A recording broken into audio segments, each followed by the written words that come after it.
So the January 6 tapes have been released. Speaker Mike Johnson has dumped all of the footage. It is now available for you to watch, and people have started posting it online. And boy, oh boy, what do we see? Wow.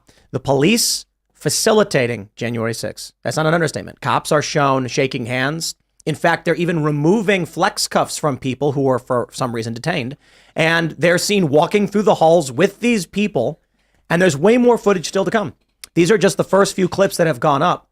I think this debunks the insurrection narrative wholeheartedly. I know most of us already knew that narrative was absurd, but now it's going to be interesting how this affects people who are currently on trial, because we can see a lot of the narrative that has been put forward about violence doesn't apply to a large portion of these people who were charged with obstructing a government proceeding. In fact, in Dinesh D'Souza's police state, one woman mentions that her son, I believe it was her nephew, who went into the Capitol, was there an hour after the violence and the breach.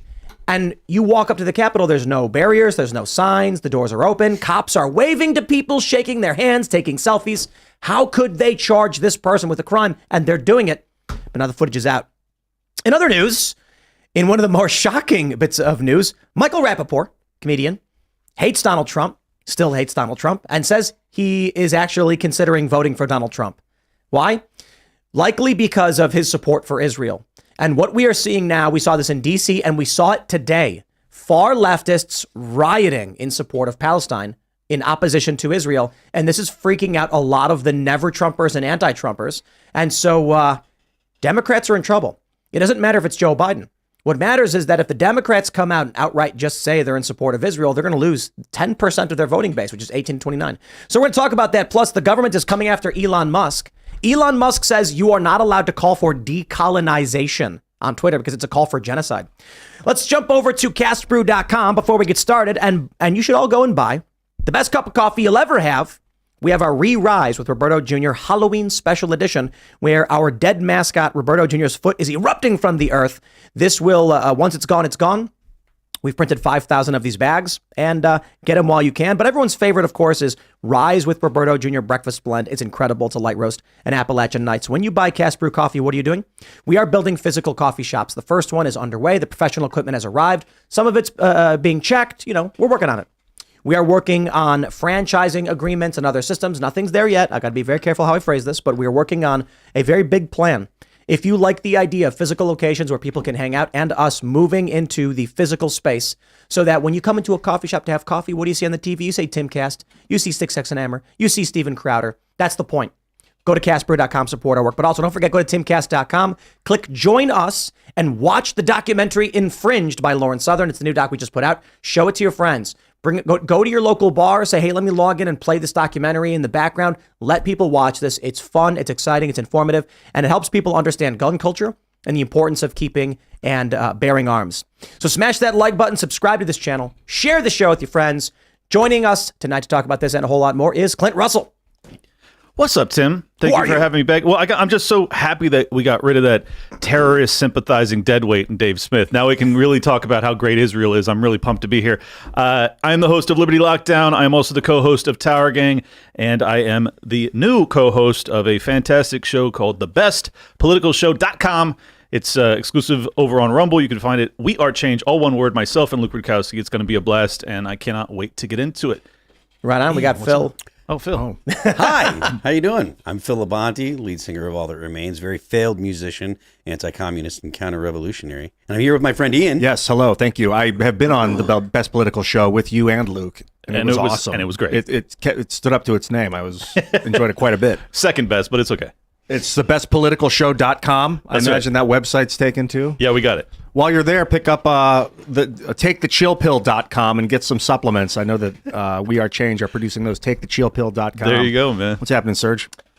Yo, I am here, ready for the Friday show. Let's get to it, Tim. Here we go from the Post-Millennial. Breaking all January 6 footage publicly released by House Speaker Mike Johnson. I'd like to just pause and say, dude, why on a Friday? Come on. On a Friday? We know why he did it. He had to do it. This shows they really didn't want to do it, but okay, fine. It finally happened. Do you think it's better to do it on this Friday, considering next week is like if he did it on Monday, it's a holiday? That's the perfect time to do it. Absolutely. It's Thanksgiving, dude.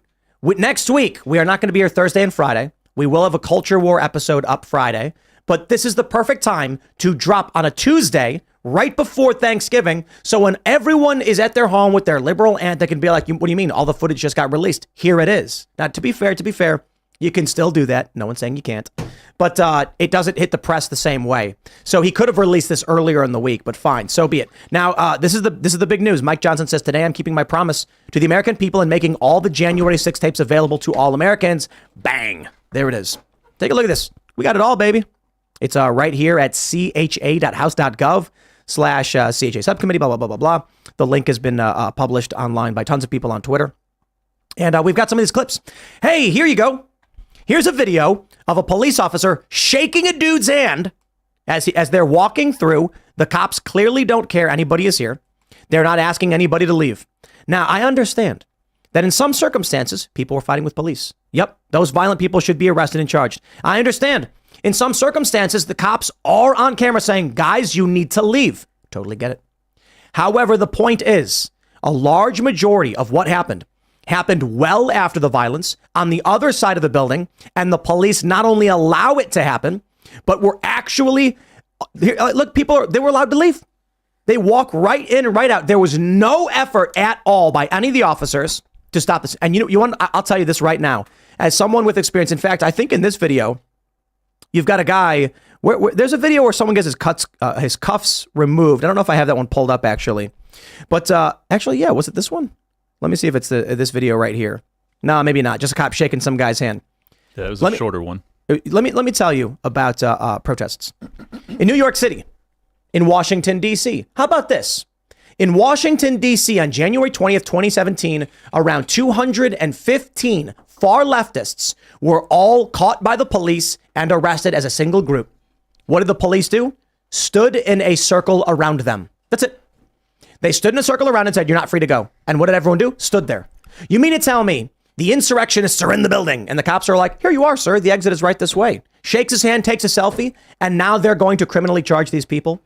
The best example, as I mentioned earlier, is from the Dinesh D'Souza's Police State documentary. It's not the best example. There's several examples where a woman says her nephew showed up an hour after. So the doors are open. There's no barricades. There's the cops have let everybody in, and he walks up and he's like, hi, how's it going? Come on in. Apparently he walks around and then he leaves, and they've given him all of these charges. They want to lock him up forever. I met a woman who said her and her husband showed up an hour or so after all the violence to this exact story. There were no barricades. They'd been removed. The doors had been propped open by the police. The police had waved people in and they showed up, waving little flags, having no idea what was going on. Now they're being sent to jail over this. Was there any follow-up to that reporting from a few days ago about those buses that allegedly had like undercovers? Ghost buses. Yeah. Was that I've not verified? seen anything. Okay. No, the media is calling that one a conspiracy theory. Okay. Well, so maybe it is. Well, no. Are you joking? It means in 3 months it'll be proven true. Oh, right. I mean, come on, what are you doing here? Just like the Wuhan Institute of Virology, we'll figure out about shortly. Look, I mean, I think that anybody that's followed this story closely has known since day 5 after J6 that this was largely overblown. So I'm not exactly surprised, but I just hope that this helps in bringing justice. I would like an explanation from Johnson, the new speaker, as to what was the holdup. I would like to know actually from the old guard. Why did it take 2.5 years for us to get this information? It seems so obviously necessary that we get to see it. I feel like there's been people in Congress, like there's enough information where you can kind of say, yeah, the federal government is behaving outside of what is legal, right? Like it's pretty clear that they're using, false pretenses to punish political dissidents and punish people for their political agendas. And I don't know why there aren't more people in Congress that are actually saying it. There's a handful of people that are actually talking about it, but most of them don't actually want to make a firm statement about the violations of the law and violations of Americans' rights that the current administration is doing. I have a thesis for you. Please, by all means. My thesis would be that people, representatives in Congress or in Senate have watched the FBI worked surreptitiously to try and undermine Donald Trump. I mean, they tried to impeach him twice off of totally faulty information. You had false affidavits that were filed by FBI agents. These people are scared to death of speaking out against the FBI, the CIA, the entire intelligence agency apparatus, and I don't blame them. But we need courage right now. That's the problem, is that these people are just not being courageous, and that's what we've actually put them there to be. Everyone on the January 6th subcommittee should be expelled from Congress. Agreed. They lied, manipulated to steal political power, and the sad thing is, we all know it. We've always known it, and these changes will not come. However, that being said, what happened in Israel has really been a lightning bolt on this country, an earthquake of such tremendous magnitude. The left is ripped to shreds, and seeing these people say they're going to vote for Trump. We'll get into this a little bit later, but I'm actually more optimistic than I've ever been when I see hardcore never Trumpers being like, I'll vote for the guy. Really? Now, I got to tell you something really crazy about that. January 6th was supposed to be an insurrection where they tried to overthrow the United States and take it over. And now you've got people they don't care anymore because of Israel. Again, I know. We'll get into this a little bit later. But my point is, when it comes to January 6th subcommittee, their goal was insurrection. They sat in those committee hearings withholding information, lying about what was going on. Why? To steal political power. That is an insurrection. That is seditious conspiracy. And these videos only prove more of what we already knew. The cops are waving people in and shaking their hands. Right. How can you call that an insurrection? But it doesn't actually begin then. It began, I mean, it may have even begun earlier than this, but the most obvious example to me is when you have, the spying that's happening on the Trump campaign before he's even elected president, and you have Obama. Yeah. And that was directed by Obama and Hillary Clinton. But, Biden also was riding shotgun for much of that. So it just seems absolutely bizarre to me that the representatives in Congress aren't willing to actually speak out about how perilous these circumstances are. You know what Obama understood? Addressed? Obama understood what hurt Nixon. And you know what hurt Nixon? The press. Mm-hmm. And so Obama said, if I am going to engage in a seditious conspiracy after murdering American citizens and bombing children in other countries, he said, if I am going to try and steal power and destroy the United States government and this country and the lives of the American people, I will have to own the press before I do it. Mm-hmm. And the reason why he has not gone down as one of the worst presidents in history is because the press has just kept lying in his defense. But I truly hope that within 8 years, the narrative has flipped on the horror that was the Obama administration, the psychotic, deranged, and evil things that man did. Let's just talk about the killing of Abdulrahman al-Awlaki. Let's talk about the extrajudicial assassinations of several others. Let's talk about the National Defense Authorization Act indefinite detention provision, in which Obama said he had the right to take you in secret in the middle of the night to an offshore military vessel, a naval vessel, and torture you. That's it.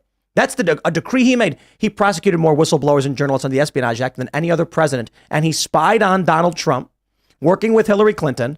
We know this, and still he gets past all this. Why? He owned the press. Well, and he also won a Nobel Peace Prize for nothing. Nothing. I mean, to top all that off, he was given a Nobel Peace Prize. Well, sure. He didn't win. But let me just add one more item that's in my wheelhouse as to reasons to not like Barack Obama.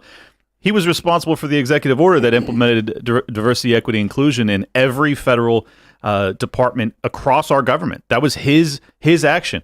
The last month of Trump's presidency, he tried to undo it.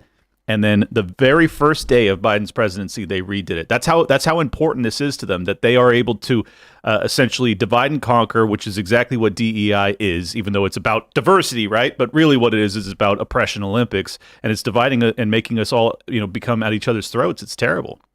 Why did Trump wait till the end of his tenure to do that? I couldn't tell you.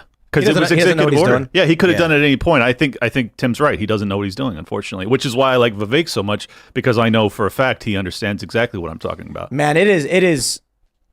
I'd love to imagine a Vivek Ramaswamy presidency day one, but you need more than just. Unfortunately, you need more than the know-how to win to win, right? And Vivek may be the best. Day one, he goes in with a scalpel, an obsidian blade, and just perfectly excises all of the rot and helps turn this country around. I mean, but winning is something different. I know. And I think Trump is clearly in the catbird seat, if you will, to win again. But I'm still holding out hope that if Vivek broadens his horizons and he's willing to consider a VP slot with Trump, I think that would be probably as good as I could hope for in terms of a winning ticket that would actually deliver much of what the libertarians would like to see. Not all of it, obviously, but much. I just like to see people get fired. Me too, brother. I'd like to then see after that some criminal prosecution. Yes, thank you. Yeah, I mean, there's this misunderstanding about libertarians and anarcho-capitalists that we don't believe in the state, so we don't want to see criminals put behind bars. Couldn't be further from the truth. You can't speak for all libertarians. They get pissed off when you do that kind of stuff. Well, I'm going to do it anyways. I don't really care. They can get mad at me. I think if there's one group of people that all libertarians agree ought to be behind bars, it's corrupt politicians that are ruling over us against our will, from Jump Street. Well, Phil, would you agree? Well, I'm not a libertarian, but from your perspective and your opinion, you said people don't like talking for libertarians, but you think libertarians want to see the corrupt politicians locked up? I think that there is the most, if there is a role for the state, then policing corruption is probably among the most fundamental things that the state should have to do. I mean, you don't want a state that's passing a lot of laws anyways. You want to keep laws as local and low impact as possible. But if you've got people that are entrusted with creating law, then I think that the policing of those people is among the most important things that a state can do. I'd like to point something very important out. These videos are not the only videos we have proving the Capitol Police were aiding and abetting the January 6th insurrection. There's videos of them opening the doors. There's videos of them waving people in. There's a video of one of them wearing a MAGA hat and waving people in. There's a video of them shaking hands. Now, there's more videos of them shaking hands, releasing people from flex cuffs, giving them directions to insurrectionists. And the most important thing, the Capitol Police have been expanded under the Biden administration into new locations, which would mean the Capitol Police, the principal and most powerful organization involved in facilitating the January 6th insurrection, have been given more power by the Biden administration, which would mean Joe Biden himself is engaged in an insurrection by aiding and abetting insurrectionists and therefore is disqualified under the 14th Amendment. Fire him! That's some Fannie Willis judicial work there. I don't care. I want to see the paperwork. Look, if they're gonna claim Donald Trump did this, that, or otherwise, and it's all BS nonsense. I just gave you all your novel legal theory. Roll with it. File the lawsuits. Yeah. Yes, they're losing, but do it anyway. You had Lauren De Laguna on your show last week, and she made an interesting point that sometimes people are guilty of crimes. You don't want to prosecute them for the betterment of society. That's a legal philosophy. And there are times and places when you would not prosecute, even though they've done something wrong. I thought that was interesting considering our current political paradigm and the whole tit for tat. I'll get your guy, and in 4 years, you're going to get me. And then 4 years after that, someone's going to come and get you back. Maybe there's a... See, this is the problem with that, because I am a very forgiving person, and I'm also Buddhist meditating type like yourself. So the issue that I have is that it's not tit for tat. It's one direction. Give me an example, a real example of a Democrat who plays ball with the establishment that actually sees hard time behind bars. It's very rare. Right. It's very, very rare. So the issue is not so much that, the GOP is being persecuted. It's that the left is never being persecuted. So if that's the case, you don't have justice at all. Well, to be fair, Eric Adams in New York, he gets upset about immigration. So what happens? Right. Oh, the feds come crashing down. Because he didn't play ball, right? That's right. And I mean, that's really startling because, he was the mayor of New York City, right? Is the mayor of New York City. Is. Sorry. I'm already assuming he's out. But yeah, I mean, we've got 2-3 million illegal immigrants that are coming across the border. Many of them are making their way to New York, and their infrastructure is, basically being overran. And he's doing his job, but just because that goes against the kind of neoliberal narrative about open borders and that immigration at any magnitude is acceptable, well, then you can't talk about it, even though it's going to bankrupt his city. And that's just the reality. Let's jump to some modern politics. Let's talk about, I got some good news for everybody. This is a tweet that's been reposted by Libby Emmons. It is of Michael Rappaport, a man who utterly despises Donald Trump and still to this day despises Donald Trump. But this comedian, this man who hates Donald Trump, I'll say it again, has a message for all of you. Y'all ready to hear it?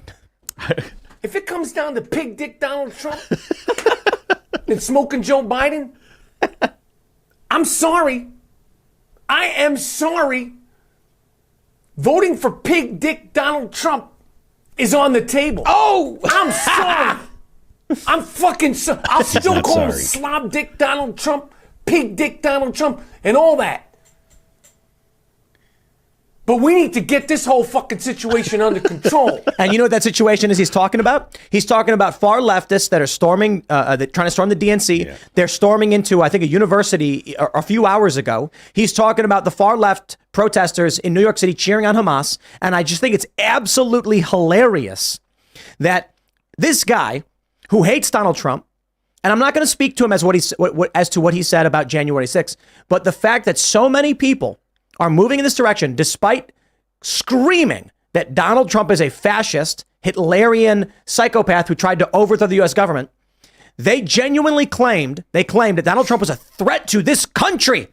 But then Israel got threatened. Mm-hmm. And now all of a sudden it's like, oh, I don't care about this country. I'll vote for Donald Trump. Yeah. As long as we get what we want over there, huh? Kind of shows what his priorities are, but I'm just heartbroken. I'll take it. I'm heartbroken because this guy was in True Romance, which was one of my favorite movies ever, and he's now just like a caricature of himself. Yeah, but it's look, really look. Sad. So outside of that, I'll just say this. I don't want to rag on Rappaport. He's allowed to hate Donald Trump. That's totally fine. I don't know what he said about January 6th. I'd be willing to bet he said a lot of crazy things, critical things of Trump. Fine. If he's coming out now and saying, hey man, I'm starting to realize these far leftists are crazy, and this is what it took, I'll take what I can get. I'm not gonna push him away.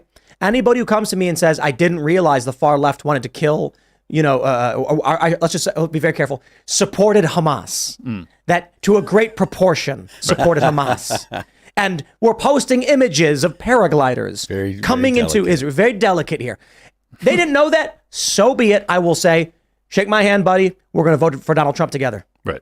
Well, look, that's fair. But I don't look at Rappaport and his unhinged behavior over the past 4 years and go like this is an ally in any form or fashion. Yeah, he may vote for Trump. He might. But he's just as crazy as the people that are marching for Hamas. But look, he can say whatever he wants. He can believe whatever he wants. But if we truly believe, and you probably don't, but I'm saying for me, that Donald Trump is our best path forward in 2024 for a variety of reasons. If this guy's saying he's gonna help me out with that, I say yes. Here's what I was talking to Scott Horton after the show. Great dude. We had him on Culture War.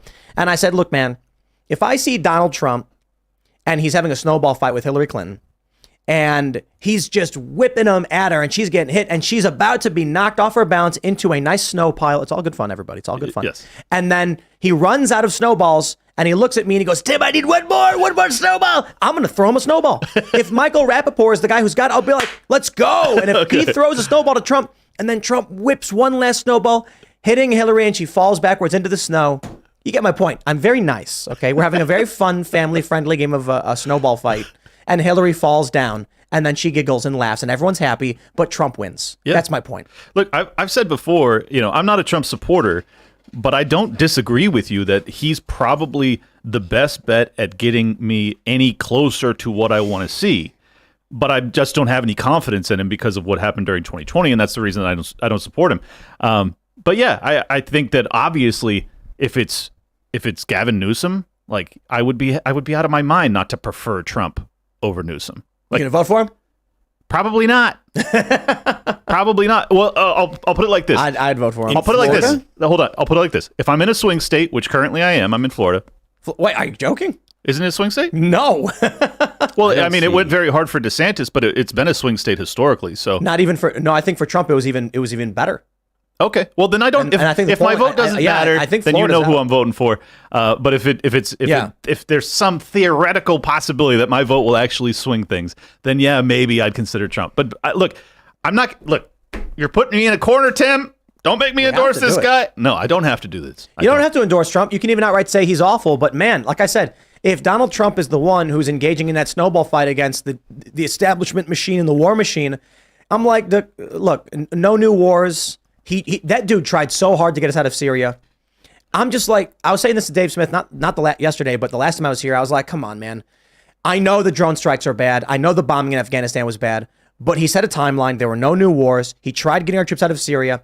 If I can take an inch from anybody back towards pulling our troops out, I will take it. To your point there, like, and this is one of my frustrations with libertarians, is they're so frequently looking for purity. And if you look at the United States government and the U.S. empire, global empire with military bases in 120 or something countries around the world, the idea that you should throw away someone that is trying to pull back on the U.S. government, trying to actually make real cuts because they were unsuccessful, when literally you're going to have the most powerful government in all of human history working against you because that government has incentive to stop you from making cuts. So for libertarians to say things like, oh, that guy's total garbage because there were some wars, or there were still wars going on, or he didn't end all the wars. It's like, think about the task that you're demanding this person do immediately or within 4 years, with the amount of resistance that they're going to have to deal with. Right. It is outside of realistic to say this person was elected and they didn't undo 250 years of encroachment on your liberties and blah, blah, blah in 4 years. So they're all bad. That is ridiculous. It's a bit of a straw man of my position, though. No, I'm not saying it's you. I'm saying there are a lot of libertarians like that. You're absolutely right. But here's the reality. He did not try to shrink the size of the government. He did try to end some unconstitutional illegal wars, and God bless him for that. But he also increased the size of the federal government significantly. And he stood by during the most catastrophic decision of any president in my lifetime in terms of domestic policy, which was the COVID lockdowns. And that is the, like, honest to God, if it weren't for 2020, I probably would have supported Donald Trump. I probably would have. I think it's fair. I view it this way, like, the libertarian argument, you've got two guys who go back and forth whacking you with a stick. And then finally you get a guy who's like, no. He hit you 10 times. I'm going to hit you 8 times. So vote for me. And the reformist argument is just take the 8 whacks instead of the 10. Right. And then the libertarian argument is screw you all. I'm not playing your game. So I can respect that. I can. My attitude is just, I think the best, I choose the reformer position of, man, I know Trump is far from perfect, but he was a net positive, and that's all that matters. Well, I think on domestic policy and changing the dialogue amongst the American people, he was largely a net positive.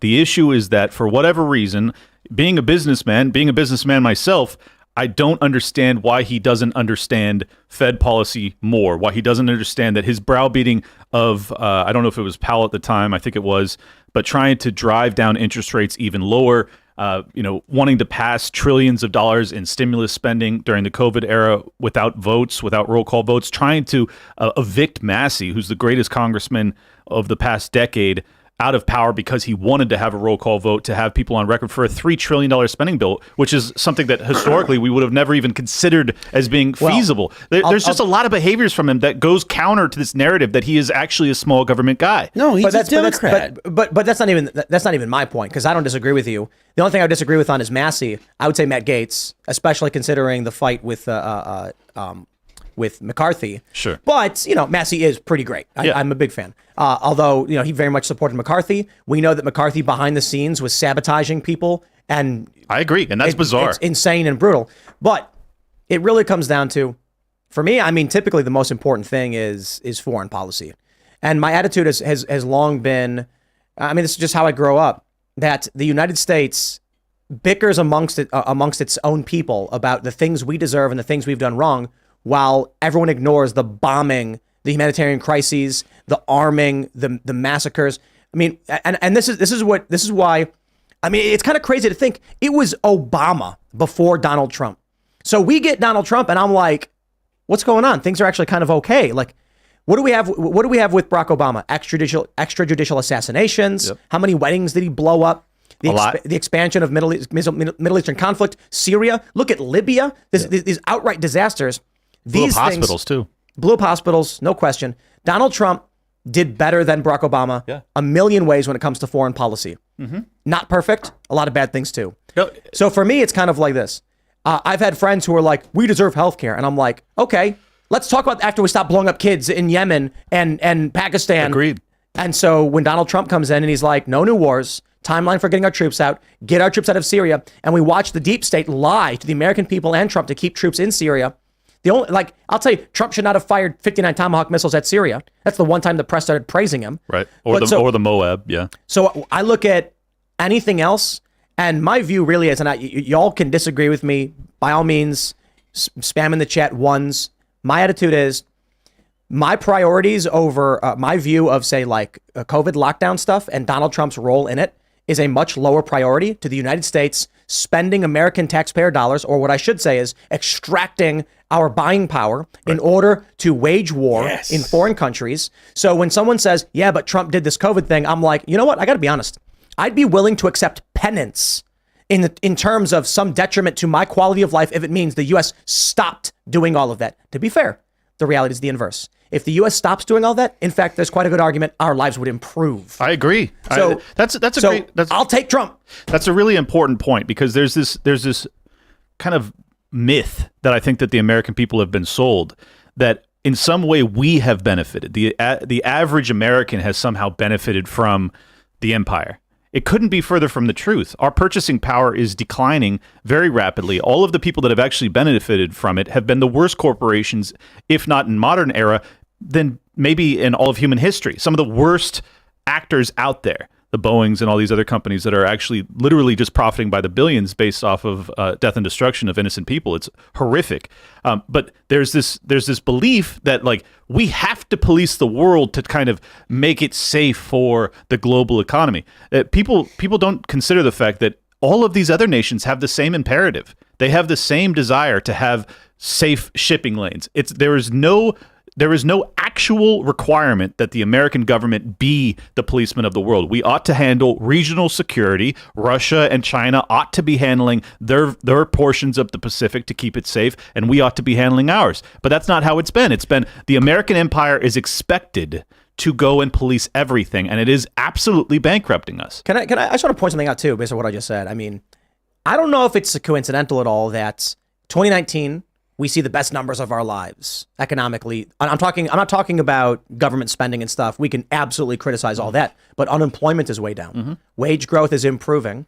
People are expressing this in polls at the same time that Donald Trump is actively working against the war machine. Mm-hmm. And I'm not saying I can definitively prove one for one that's what it's all about, but I would like to just live in that reality. So by all means, please knock me out of it. Prove to me that our economy doing well in this time frame and Donald Trump's positions on rejecting wars are totally unrelated, but I will accept it and I will roll that dice again. Yeah. If Donald Trump can recreate 2018 and 2019 and further those missions, it's there. And let him say all the naughty things, let him say all the nasty things, and all of my views on how bad 2020 was. I'm just like, if the end result is we go through a hard period, but 4 years later, our borders are more secure. Manufacturing has come back. We're no longer doing these insane trade deals with China. The American economy has dramatically improved, and the foreign wars have been whittled down. Right. The U.S., now our allies are actually paying their fair share as we pull our troops back because they shouldn't be in many of these countries. I mean, that is like a dream. Yeah. Well, I don't think that Donald Trump is a genie who can make it all just perfectly come true. Right. But we had a little taste of it in his first term, and it wasn't so bad. I get the argument. Good. I totally get the argument that here's the issue. Because I come from the Austrian economics backdrop, and because I was a finance guy, I look at this and I look at the elevated inflationary pressure that we're dealing with nearing on $34 trillion in our national debt. You have all of the debt carry that's necessary for that debt that is ultimately going to really put a damper on growth, GDP broadly. I think that we're facing a very severe recession. The other thing that people aren't really privy to is that because of the elevated interest rate cycle, all of the long-term debt instruments that the banks filled their books with over the past couple of years when the interest rates were at record lows, those are now upside down to the tunes of billions and billions and billions of dollars. So you have a potential banking contagion coinciding perfectly with a potential national, debt and fiat crisis.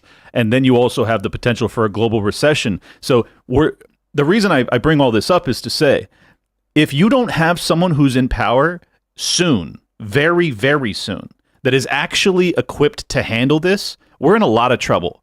And that's the primary reason that I can't give any sort of real endorsement for Donald Trump, is that he has not demonstrated a capacity to wrap his head around the severity of the situation that approaches us.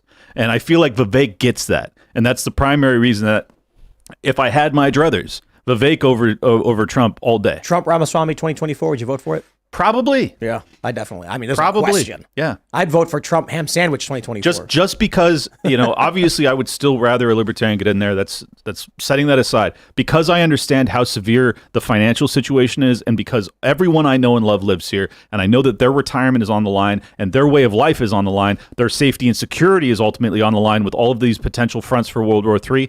It's super important that we get someone in there that is both non-interventionist but also a fiscal hawk. We need both of those things very, very soon. We cannot continue to wait for a hero, but we need real changes on the most important things. But that's why it's a great argument to say support Vivek, and when it comes to Trump, accept Trump. Yeah, well, and if Vivek is actually there to advise him, I would have a lot more faith in Donald Trump. I hope and I beg and I pray that the very least, whatever happens, Vivek has some kind of advisory role with the Trump administration. If he doesn't, it would be a huge miscalculation. In fact, it would demonstrate that Donald Trump hasn't learned anything from filling his cabinet with some of the worst war hawks on earth. I'd still take it. I mean, you're much more forgiving than me, Tim. But it's not about forgiving. It's about options. Yeah. I understand. You could say Donald Trump is bad for all of these reasons, and I'll say, yep. And if it's no new wars, if dead stop in foreign invasion is all we get, that's 4 years I'll take. Yeah, I would love to see the good Dr. Ron Paul run again, and I'd love to see him win. I'd love to see anyone that's going to make significant cuts at the bureaucratic level. I'd love to see cabinet level positions totally abolished. But if all I can get is Donald Trump, then it's better than 4 more years of Biden or the actual problem. The Biden DEI stuff too. That's even it's getting a big deal. It's a big problem. It's a it is really tearing at the fabric of civilization. Well, listen, not for nothing, but all of the people that are pro-Palestine in the U.S., they're not pro-Palestine because they have an affinity for Islam.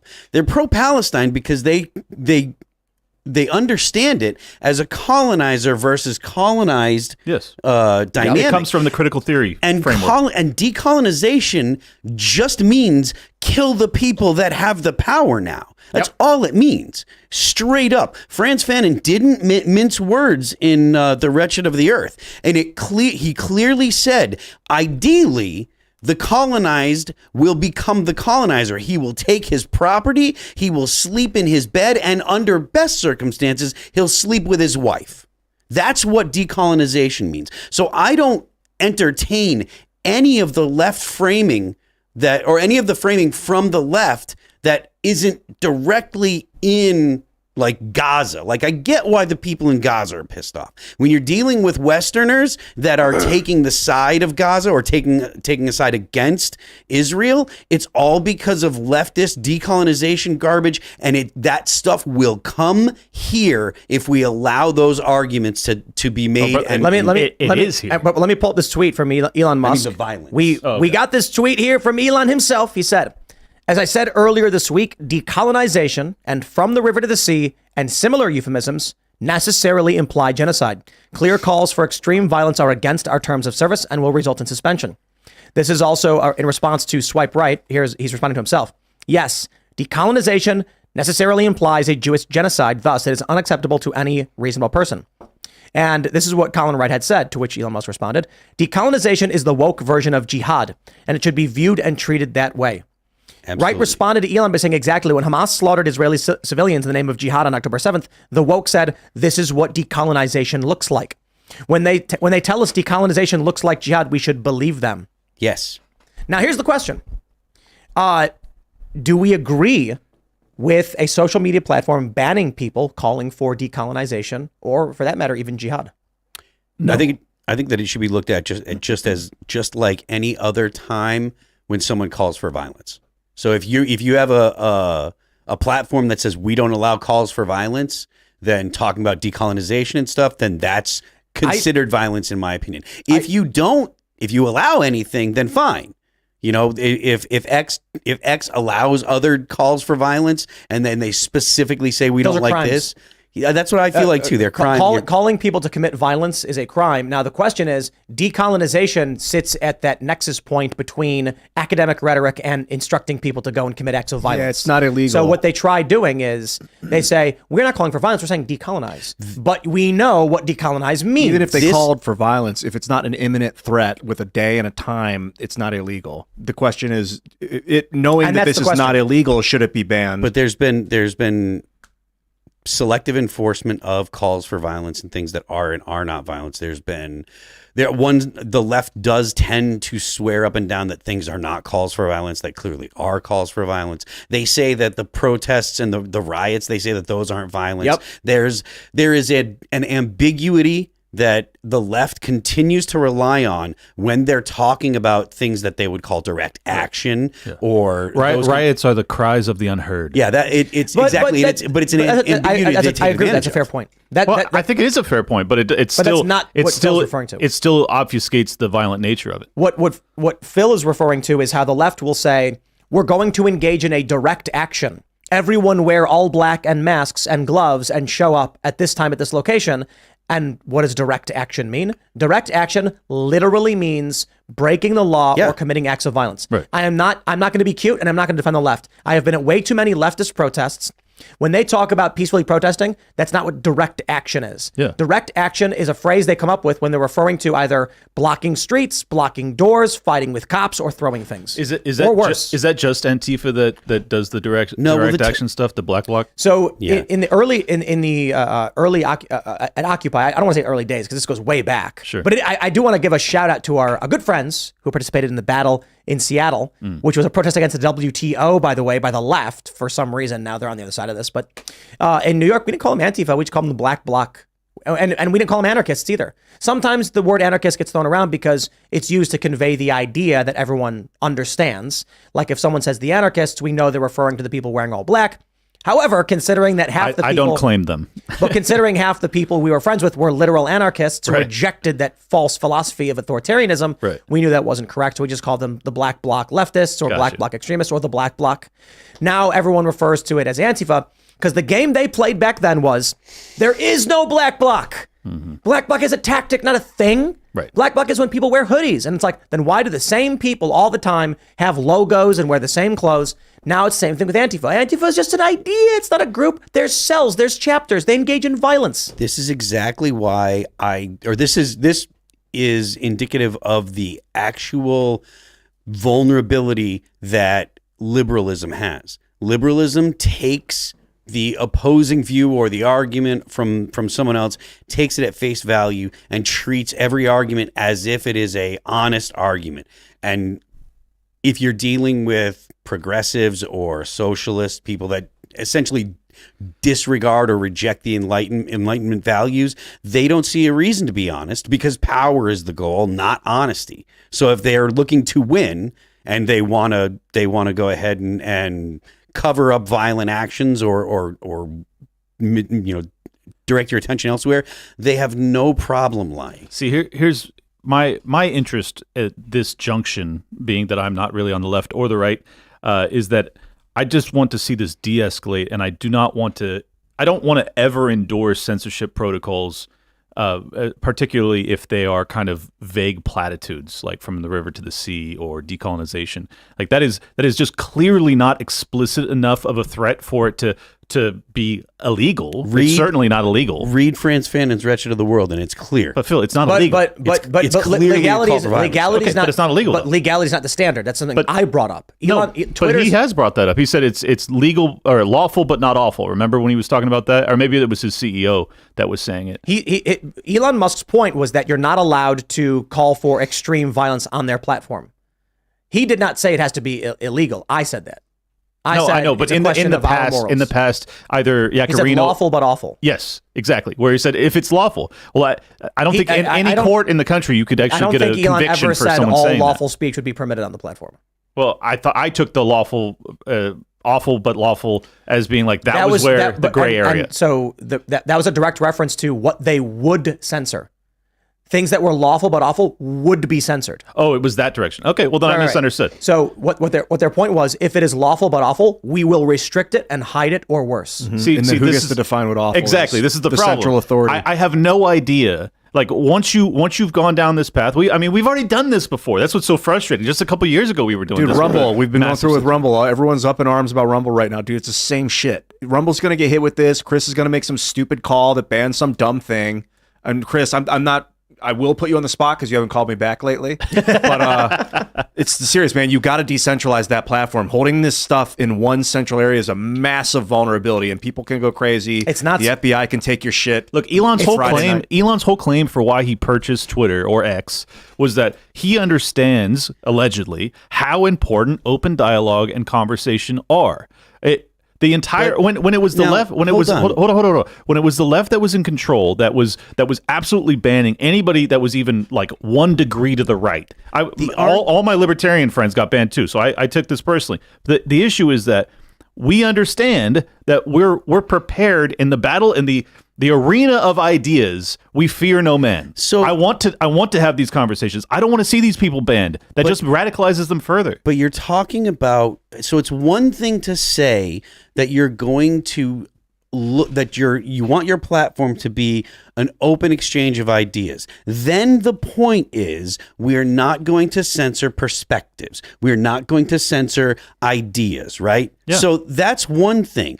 But then it's one thing that's different from saying, I want to kill all those people, right? Like the old Twitter, the reason that Musk bought it was because there were entire ideas that were that were not allowed to be articulated. It wasn't that you couldn't say the N word or the K word or whatever swear. It wasn't about vulgarity. The vulgarity is what ends up getting people in trouble. It's not. You're never going to see Martyr Maid get booted from X because the way that he talks about stuff. Like the whole Fear and Loathing in New Jerusalem, that whole thing, if he didn't come at the stories the way that he does and articulate them the way that he does, if he did it loosely and like he was shit posting and stuff, that all that stuff would be like anti-Semitism. Get out of here. If he was approaching it by being vulgar and stuff. But the idea is completely fine to share those ideas on X, just so long as you're not shitposting about it, because the shitposting is what ends up offending people. But see, so on X, it's not censoring ideas, and it used to be before Musk. There were entire ideas that you were not allowed to share. You couldn't say that a man could not become a woman. That would offend someone, and that would get booted. And that was ridiculous. Yeah. The Wuhan Institute of Virology, I got suspended for that, so I know that was a big deal. But the point was, it was about not preventing the sharing of ideas, not about not saying things that were offensive. Well, but see, this is the issue, is that this is still an idea. Because what you're talking about, from the river to the sea, as you know, there are lots of people that don't feel that it is a call for genocide. I don't believe them. I honestly don't believe them. Really? When people None say of them? You think every single person that has said that wants to see a genocide? I think not a genocide, but they think that it's fine to say it should be a democracy where everybody there gets a say, and the Jews would be Jews, and it should be a one-state solution. Okay, and the Jews would end up getting slaughtered. I'm sorry, people are getting mad at me for this, but I don't care. If people started marching around doing Roman salutes while doing a Sieg Heil, are you going to be like, not everybody actually believes? When Hamas puts out their charter and they include, we read this morning on the Culture War, Hamas's original charter included I think Phil mentioned it was one of the hadiths, which quite literally says the trees and the stones will call out, there's a Jew hiding behind me, so that the Muslims can come and hunt them and kill them. And their charter actually says that there will not be Judgment Day until they've killed the Jews. Like, it's fair point. Not everybody may mean that, but that would be akin to, people going around doing a Roman salute. Or I'll give you a better one. I saw a extended family member of mine do the red salute at a march.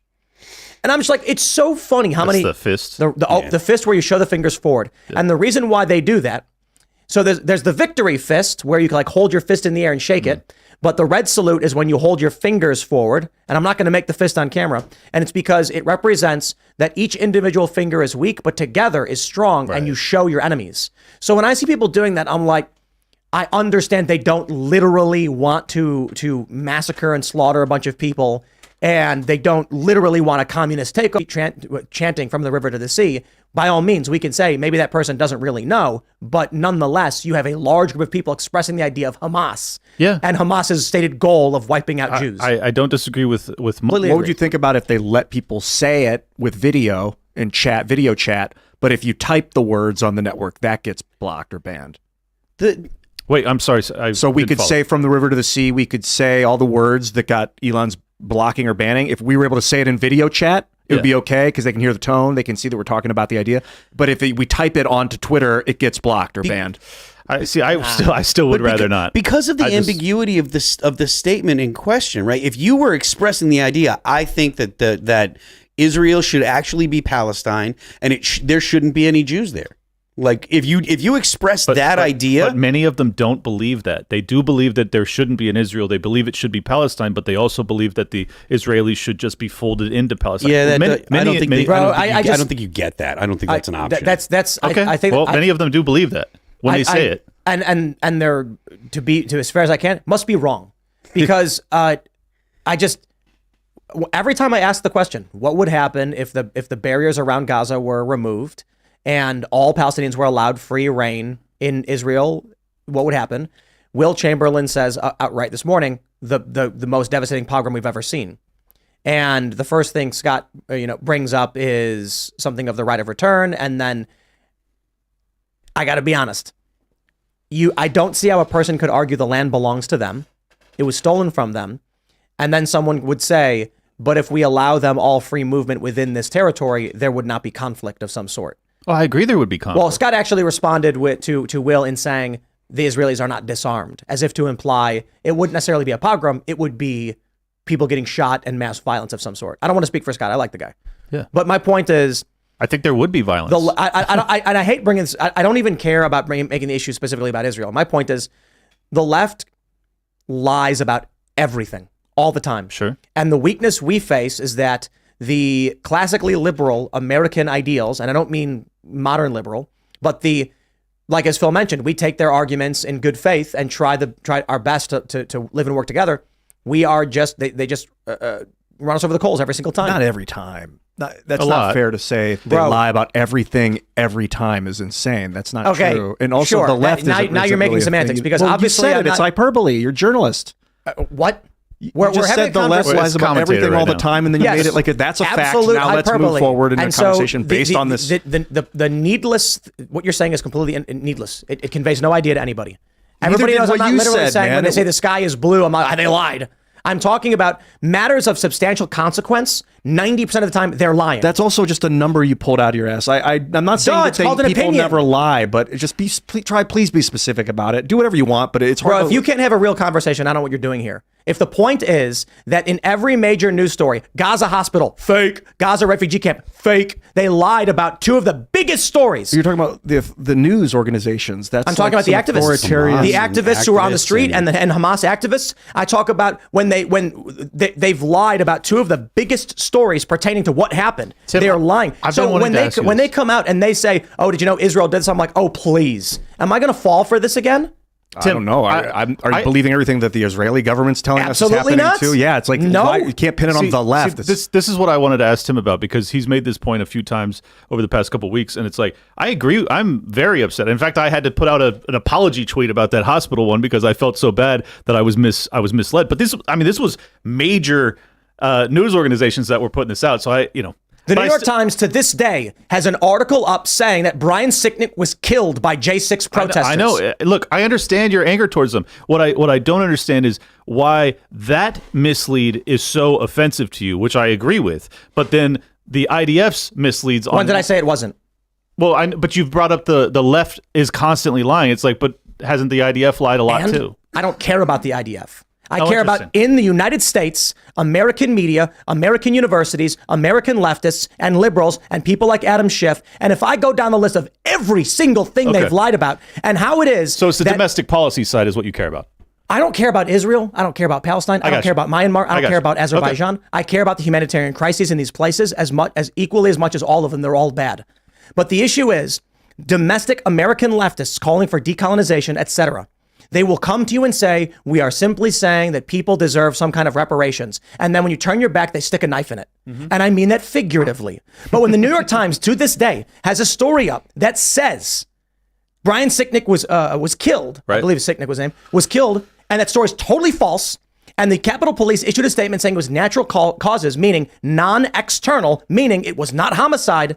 And we know for a fact that's true. They lied. How come you got Thomas Massey? He tells the truth. How come you got Matt Gaetz? He tells the truth. How come you've got, and I'm not going to give all the Republicans credit, No. but it is consistently that you will read prominent conservative publications that will be fair even to their own detriment, and liberal publications lie the majority of the time. Yeah, in terms of domestic policy, the reason I asked to clarify is because, from my vantage point, we have had fog of war deception on both sides of the Israel-Palestine war. If you want to talk about just broadly who's the most full of shit when it comes to domestic news, yeah, it's clear. I mean, this is why Trump came to power, was he was telling fake news. And I want to point, we're going to jump to this next story in a second, but I have to point this out as well. Twitter, what were Twitter's biases? No question, left. Yep. 100%. And they were actively working with the United States intelligence agencies to suppress legitimate information in order to win political power. Donald Trump, in my opinion, would be president today if not for the intelligence agencies going on Twitter and Facebook and YouTube and telling them explicitly, you will not allow people to share information pertaining to the Hunter Biden laptop story. I guarantee he would have won. I guarantee it. The polls show it could be from like 6 to 10%. But outside of that, let's imagine even Trump would not have won. We know, thanks to Elon Musk, that the United States intelligence agencies were going to big tech and saying, you must do these things. Vijaya Gadde was having regular meetings with them. Yep. And I want to jump to, and I want to add, the Election Integrity Partnership colluding with the U.S. government to censor me personally, as well as many other prominent individuals in politics. And they called me a super spreader of misinformation. Why? 2 points. One, I think I retweeted Jack Posobiec and Elijah Schaffer one time. And that was their justification to slander my name, even though I said Donald Trump did not win. And because typically my stories led with, here's the lawsuits and the merits must be heard. And that is a threat to their manipulation. But how about this one? We have this story from Newsmax. One of the most important stories, and I don't know, I gotta make some phone calls to make this happen. BitChute calls on Rep. Jordan to investigate Parler deplatforming. Now this is explosive stuff. BitChute, a video hosting social media platform, is calling on Jim Jordan to investigate the deplatforming of Parler, another social media website popular with conservatives, as part of his House panel on government weaponization. In a letter to Jordan, BitChute's chief policy officer and former Parler chief policy officer Amy Pykoff wrote that Parler was likely deplatformed via the same sort of coordinated effort that were alleged in the Select Subcommittee on Weaponization of the federal government's recent report on the censorship industrial complex. This is explosive and is so far an allegation, but I believe it is fair to say that the probability lies in them being correct. Why did Parler get unilaterally removed instantly from all these companies, smeared by the media instantly, all at the exact same time, and it was all fake news? They argued that Parler needed to be removed because January 6ers were using it to coordinate, despite the fact they actually used Facebook, and despite the fact the new evidence that's emerged shows the police were widely facilitating what was happening. It stands to reason that the U.S. government was threatened by the fact that large amounts of political individuals in the United States were leaving Twitter for a rival platform for which they had no control. And we now know, thanks to Elon Musk, whose purchase of Twitter is one of the greatest acts of heroism, shout out Elon Musk, because we're learning this. And when he leaked the emails revealing that Twitter, with its left bias, was heavily influenced specifically by the U.S. intelligence agencies, I would be willing to bet large sums of money Parler was removed, Alex Jones was banned because of government intervention. And I say this as someone who has proven definitively right now the U.S. government colluded to censor me personally. We're seeing this. I would like to see Jim Jordan, Matt Gaetz, and anyone else. I want to see the documents relating to Parler, because I'm willing to bet we are going to see something like an email that goes, we're really concerned about Parler. And hey, Apple, by the way, you do know that facilitating terrorism is a crime in this country, right? Exactly. And January 6th was an insurrection. They used Parler. Heaven forbid we accuse you of aiding and abetting terrorism. Right. And then all of a sudden, Parler's gone. Well, and keep in mind, too, that the reason Parler got taken down was because Amazon Web Services shut them down. And I think that they've got a lot of government contracts. They've benefited a lot. It was pulled from the App Store. Well, that as well. Right. That as well. But I'm saying that they had to actually migrate their servers because AWS stopped doing business with them because of the allegations that were fraudulent from the federal government. The federal government has demonstrated time and time again that they have their tendrils into every social media network of any magnitude whatsoever. And Parler came about, kind of had this fast rise that looked like it might actually be a competitor for Twitter or something else. And they were like, can't have that. We have fought long and hard to get our hands of the FBI, the CIA, DHS, everybody else into Facebook, Instagram, Twitter, across the board. And they're like, we can't have you guys having another outlet. Sorry. So we're going to make it go away. And people think that, like, this is where I get pissed, is that instead of us just talking about that, like, I appreciate Tim's anger about this because we ought to be furious. Do we know what we're actually talking about? This is the land of the free, right? This is America, right? And we just accept the fact that every single thing we do on the internet is spied on by the federal government. You know, when I was growing up, that would have been laughable. And we would have never even considered it a possibility. Now it's a given. Think about how far, I almost cussed, how far we've transitioned, if you will. Remember when that there DNI guy lied to Congress about spying on the American people? Yes. Yeah, it was. Was it Clapper? Yeah, it was James Clapper. With anger, I kind of feel like Art of War style, when you're angry, don't show it thing, because I'm beyond like enraged about the last 7 years, but I'm acting like I'm just this happy-go-lucky guy because I really want to change it. Yeah, me too. And if you get angry, you become a target. So I don't know I'm okay with being a target because I want people to know that they're not alone in their exasperation. Like I'm so exhausted by the tyranny that we languish under, and there's a lot of people out there that just accept it. They just go like, it is what it is. I reject that wholeheartedly. It is not necessary that we suffer this forever.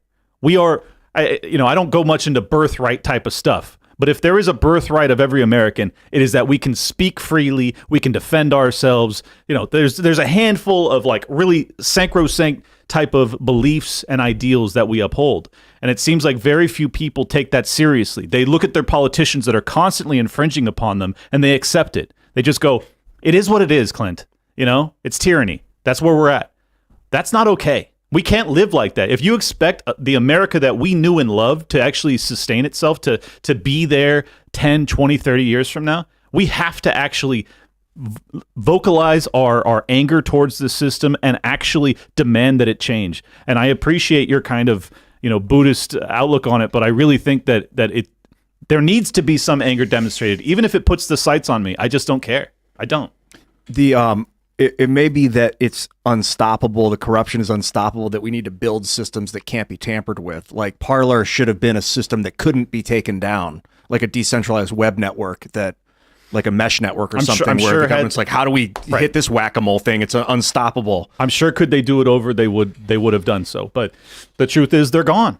Parler's basically gone at this point, because like in the rise of a social media, this is what's so nefarious about it. In the rise of a social media network, there's the exponential growth phase that you have to hit if you're going to succeed. And if you don't hit it, or if you're derailed mid that that exponential rise, you're toast. So all the federal government has to do from here on out, like exactly what they're doing with TikTok, threatening that they're going to ban TikTok. I'm not a fan of TikTok. That's not the point. You give them that precedent. You allow them to just shut down one of the most successful social media apps of all time, maybe the most successful. And what do you think they're going to do from there? Well, all of a sudden, Elon Musk acquires Twitter. Got to ban that, right? Because we already have the precedent. He's allowing some sort of CCP propaganda to be pushed. Do you think on a long time frame, 100, 200 years, do you think that there is the possibility that we're going to not have constant monitoring and constant, the government or maybe not even just the government, but constant overwatch from a large entity? Because I know that there's a lot of people that now are speaking very, we can't let this happen and blah, blah, blah, blah, blah, etc. Because this is still new stuff, I don't think in 2 generations anyone's going to even think about not being monitored all the time. Well, because I don't think the option, I think that there are teenagers now that just accept it as part of reality. Of course. Like it's a part of it's a part of living in modern society. And I don't see how that's going to be, I don't see the off ramp. I don't see how we convince people that the convenience is not worth it, because that's really what it's about. Oftentimes the pendulum doesn't swing back until the pain is great enough, right?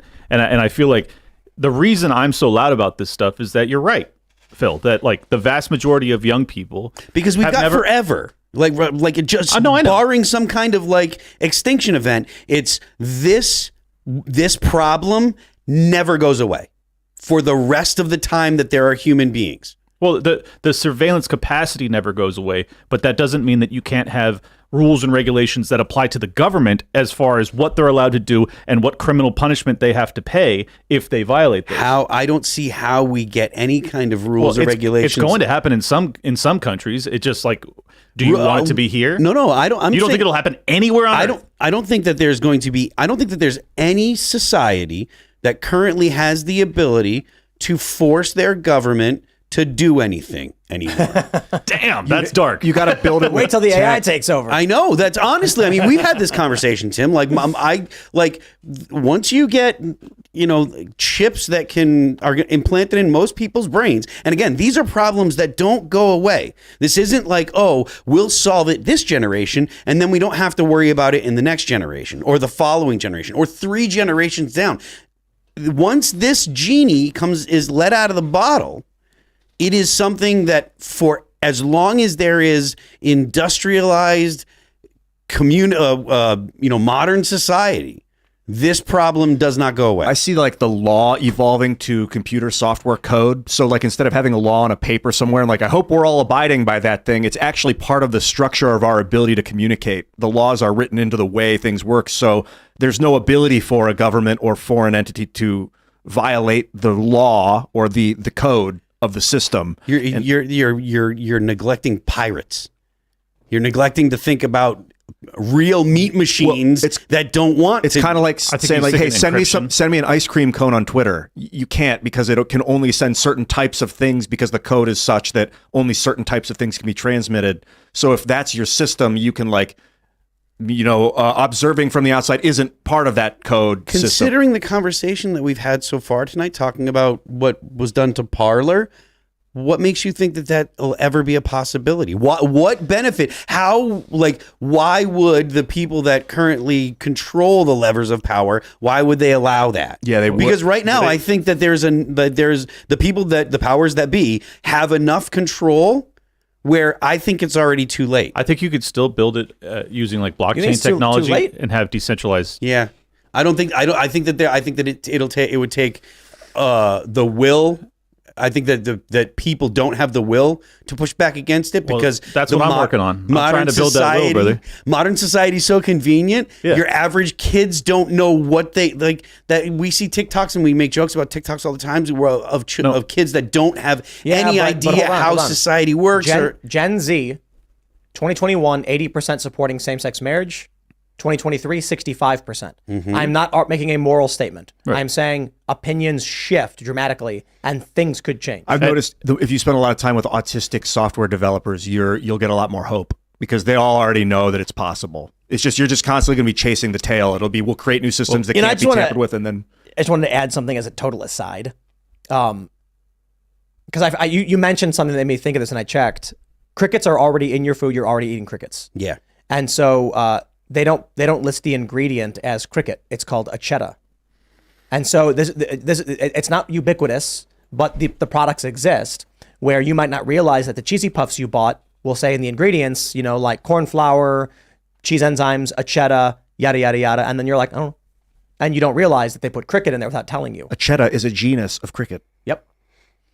So I saw this on Facebook. You mentioned something about where we're headed and eating the bugs and all that stuff. And you look it up and it's like, yeah, that the ingredients list will say acheta. See, I am totally unprepared to accept the inevitability that I will be eating crickets for the rest of my life. You might or not. being I'm just surveilled saying, for the rest of my life. I reject it outright. I will not go along with this, no matter how challenging it is. I'm saying that this problem doesn't stop because we think we found a solution for this generation. See, here's the thing, though, Phil. It's the same thing that Reagan said. The problem of freedom versus tyranny, that never stops either. Yeah, exactly. Like Reagan said, liberty is never more than one generation away from being lost. Exactly. And so this fight is eternal. The failure that we have, or the failures that have now compounded to produce young people that are saying Osama bin Laden was right, the failures are ours. They are Gen X's, they are the boomers, they belong to the millennials. Well, no. I will add this.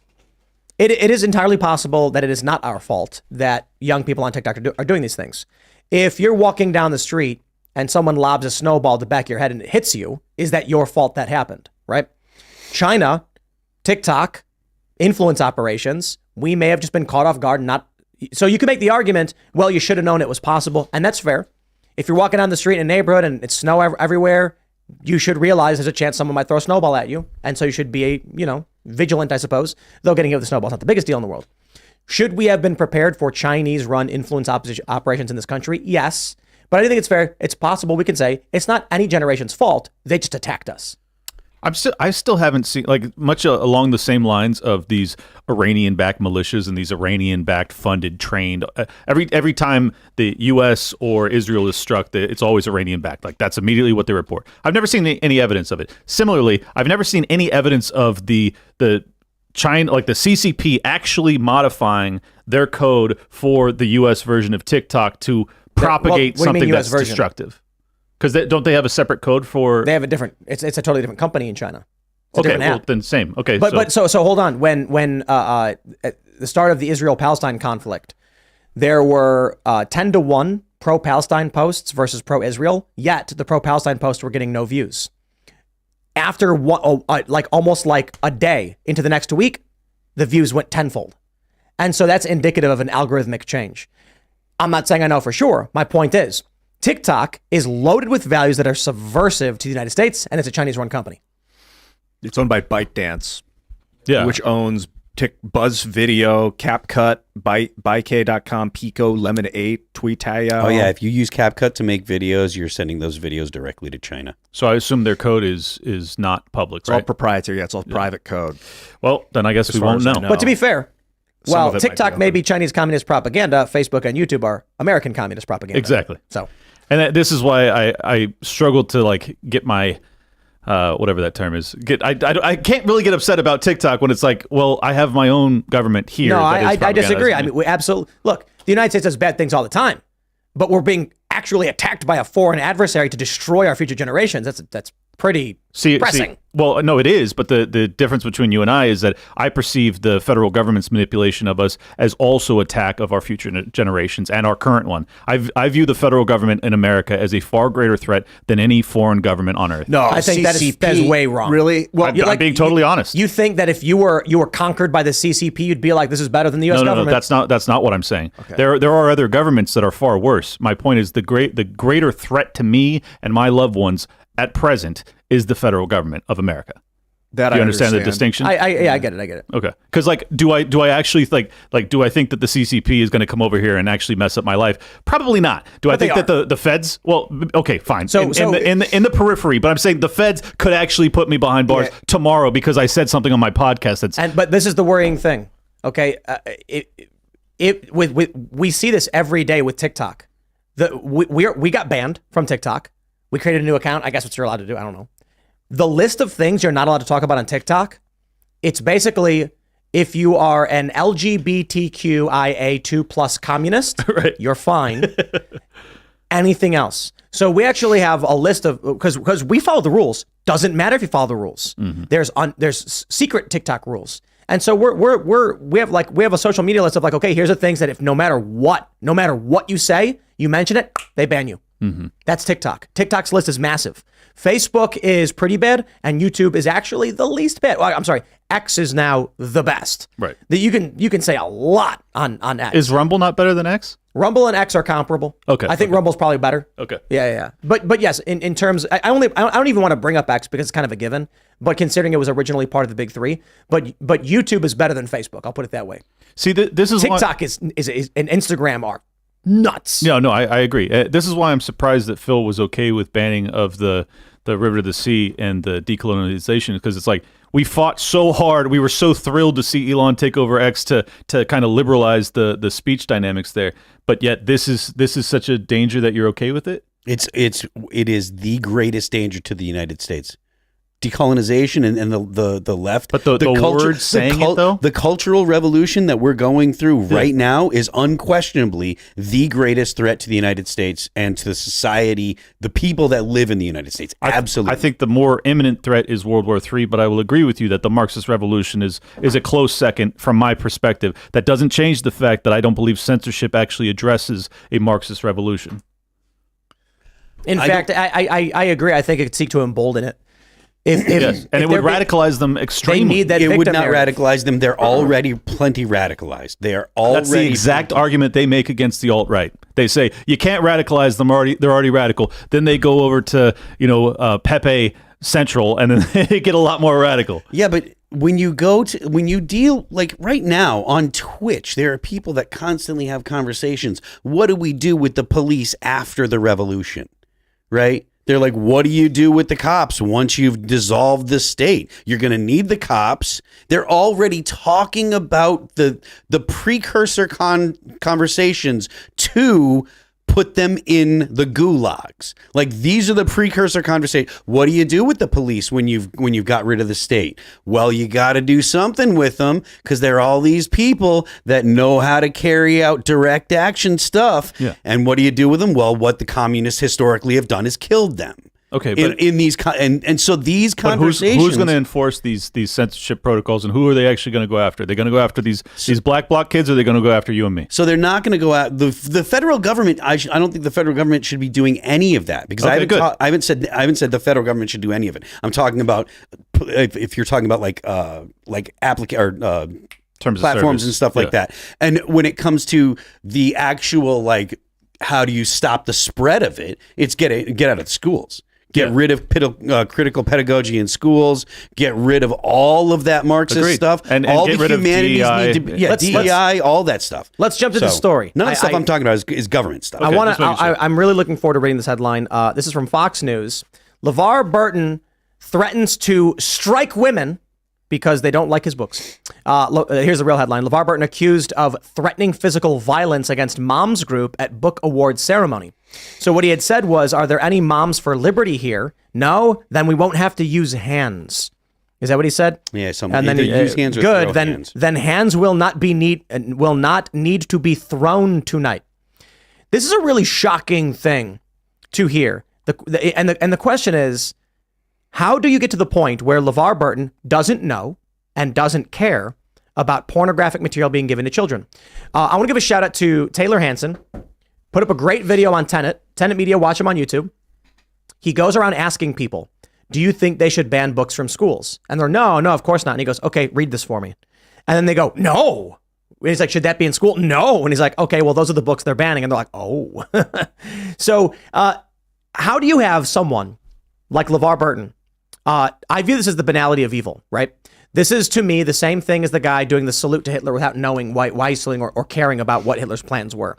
This is a guy who is saying he is threatening physical violence. What you call it a joke, call it whatever you want. He actually said, we don't got to throw hands, in reference to moms who are like, please don't show my kids porn. Right. The name of the group is actually Moms for Liberty. And he's like, I don't have to throw hands with these moms. It's like, you think you're the good guy?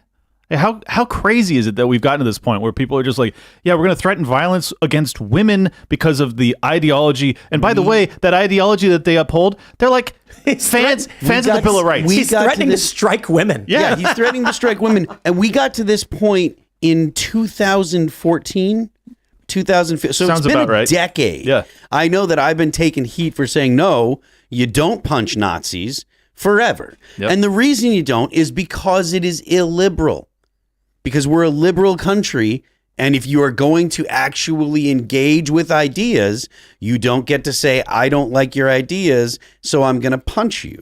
And that it started out with punching Nazis, and everyone was afraid to say, no, you don't want to punch Nazis because everyone's afraid of sounding like they're defending Nazis. You don't punch Nazis, but you also don't censor commies, Phil. No, commies aren't people, so there's a different thing. No, but that's a legitimate legal statement, and I know. But this is Josie an important distinction, right? Josie pointed out the 1964 Civil Rights Act actually excludes communists, and that's kind of crazy. It's crazy. incredible. It's because it's an idea. It's not. It has nothing to do with. It's extraordinarily based, but I still disagree with it. I believe in free speech, even for communists, even if they're not people. I don't. Okay, that's fine. So. But yeah, so I lost my train of thought there. Well, let me just add something real quick because kind of real breaking news was that Paramount Global is also now suspending advertisement on X. So you now have Disney, Warner, Paramount Global, and Lionsgate. Basically, everybody that makes movies in this country is suspended. It's a coordinated assault. It is. Related to Parler, related to Elon attacking the deep state. It has nothing to do with anti-Semitism. They just need an excuse. Yep. Boycott these companies. Subscribe to timcast.com. Subscribe to Mug Club. Subscribe to the Daily Wire. Subscribe to libertylockdown.locals.com and at Liberty Lockpod on Twitter. Look, I am very disturbed at this is like another iteration of the same ESG dynamic that I was kind of talking about very aggressively a couple of years ago, is that you have this manipulative, these tools now where the federal government is able to influence private business to circumvent our God-given rights, the Bill of Rights. That's what they do. That's exactly why the ESG framework exists. That's exactly why DEI exists, is that there are constitutional protections that they can get around as long as they use these allegedly private entities to do so.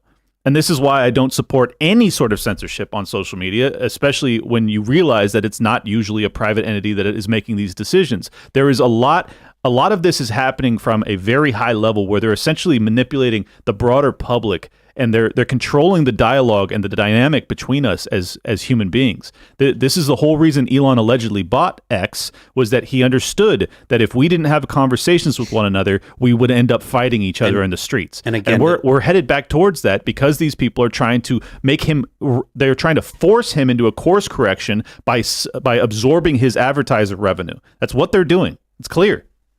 Sorry, Phil. No, it's just the idea that phrases can't be said is one thing.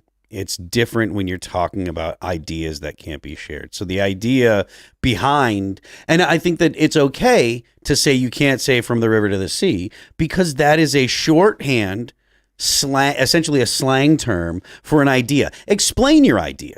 Because if you explain it, then you can't hide behind from the river to the sea. Do you mean kill all the Jews? Is that what you mean? What are you talking about? Don't give me from the river to the sea. Tell me what you mean. And then they go, it means that Palestinians will have equal rights. Well, again, but then it's dragged out into an actual conversation, and you can talk to them. Which is, again, the problem isn't we need to ban these ideas from being shared. When you say, we don't want these phrases, what you're saying is we don't want you to be able to hide. And that's essentially what it boils down to, is they hide behind these phrases. Banning these phrases is actually how you force these people back into hiding. No, because you make them actually articulate their idea. I'm not saying you kick them off or get rid of them for being That's what Elon's commies. talking about. He's talking about saying that if you're genocidal. Well, no, he said that he specifically said, fair point to Phil. They will now have to explain what their argument for decolonize is, instead of just saying decolonize. And every time we hear, that's a fair point. Every time we talk about from the river to the sea, people talk about, no, well, it means this, and it doesn't mean that. Then it gets all real tough to nail down what they're talking about, which is something that the left thrives on. Okay. That's part of the reason why they don't. It's part of the reason why they don't have that's part of the reason why they use the same vocabulary but don't use the same dictionary, because they want to be able to hide their intent. That's actually a tactic they use. But you've already admitted that they lie. You've emphasized that a lot. So what do you think? I mean, like, I just don't understand how, now we've banned these 4 words and in this particular order. So now they have to explain it differently. And that's going to somehow help us. Like if they type from the sea to the river, will that also, what if they type FTRTC? Well, exactly. This is exactly FTRTS. what my camp had to go through Or the OK 3 years symbol they ago did when with it came to COVID. I had to shift all of my language to try and stay out of the censorship. Well, it's still the case. Gen Z says unalive. They don't say killed. Exactly. It's really neurotic when you see like the F word with a star where the U is, just because they're like, I'm afraid that daddy's going to demonetize me. Afraid. It's a fact they will. It's such just a shit show that people are afraid that if they type a couple of letters, it's going to drastically change their life. Like, but it does. Right? Well, like, so but it shouldn't, is my point. And agreed. And if people go on YouTube and they say so-and-so killed, you get demonetized instantly. If you say unalived, you're fine. You got to be the word killed with like an exclamation point for the I. And you're like, that doesn't work, though. You already aren't allowed to say, I'm going to kill this person or kill that person. That's not what I'm talking about. If I want to do like a story words, where I certain say words. police officer accused of killing teenager, I'm demonetized instantly. Yeah. If I say, I have to come up with very clever ways to explain it because it's not a human being that is telling me what to do. It's a machine that doesn't understand anything.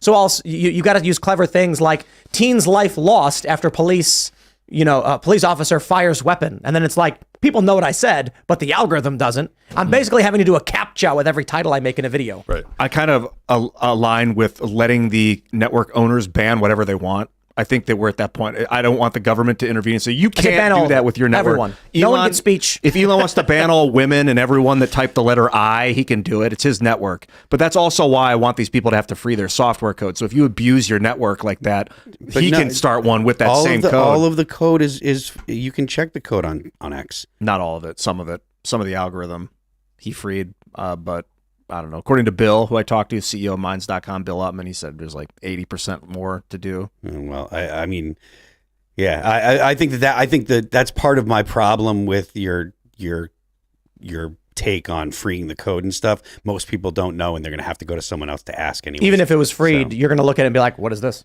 Yeah, me personally, most people like it doesn't like, and most people like, so you're still going to outsource the information to someone you trust. But what happens is if Clint's got the network and he's abusing it because he's banning people that are typing the word okay, but then you spin up the same network and you don't ban people that say okay, I'm going to switch off of his and go to your network, and it's going to be seamless because the code's interoperable, so I can just go to whatever network has better terms. How much does it cost to like hire a coder to make a version of Twitter? One guy to probably take about 17 years and about 900 million. It would take a long time. And then you got to imagine Twitter's building every moment that you're building. So they're constantly getting ahead of you and they have more developers. No, serious question. Like if someone wanted to spin up something that was akin to Twitter right now, how much money would they need? Let's how just much say money? How many hours would it take one guy to build? I didn't say one guy. I'm talking about someone wants to start a company. Okay. Okay. A guy wants to start a company and he's like, we're going to compete with Twitter in the way you're describing. Like, this is a real question. What is the capital required for someone to compete with Twitter? It would be man hours. How many man hours do you need? How many coders do you need? How many hours will it take? How much do the coders cost? It's a lot. I don't know. It's a lot. Are we talking like $100 million? I'm asking serious. It's a legitimate question. I think it might Plus, you need to keep it thing running, which is super expensive. Because I mean, all right. So just put it like this: Elon acquired Twitter for what? 54 billion? 44 billion? 44 billion. Was it 44? Okay, so if he could just build it for 200 million, well, then obviously hold on. the network effect and all of the users matters tremendously. So that's the premium he's paying. And but IP. Right. That's I don't think there's a 1-for-1 there. No, it's not. But I'm just saying it's got to be significant to build one from scratch. Well, right. I'd imagine it's going to be like 100 million. Yeah, but I don't know. try not to think of it in terms no, of not money. 100. It's more about how many hours you could it's gonna probably take. like look. Minds exist, and Minds has a lot of this functionality too. It didn't cost that much money. How much did Minds cost to get to where it is? How many? It's more about hours because like Right, but guys can work right. for cheap or they can work for expensive. And so there's an average. There's a median salary for software developers and back end and front end and full stack, et cetera, et cetera. Probably. Oh my gosh, off the top of my head, 300,000 man hours. Is that about right? Sounds like a lot. That's. Let me make one more point about the And then let's say, what is it? What is it? 200,000 $70 an hour or something? Roughly. I mean, yeah, roughly. But like the CEO was working, he's worth like $1,000 But we're averaging. an hour. Or So that's whatever. 210 million.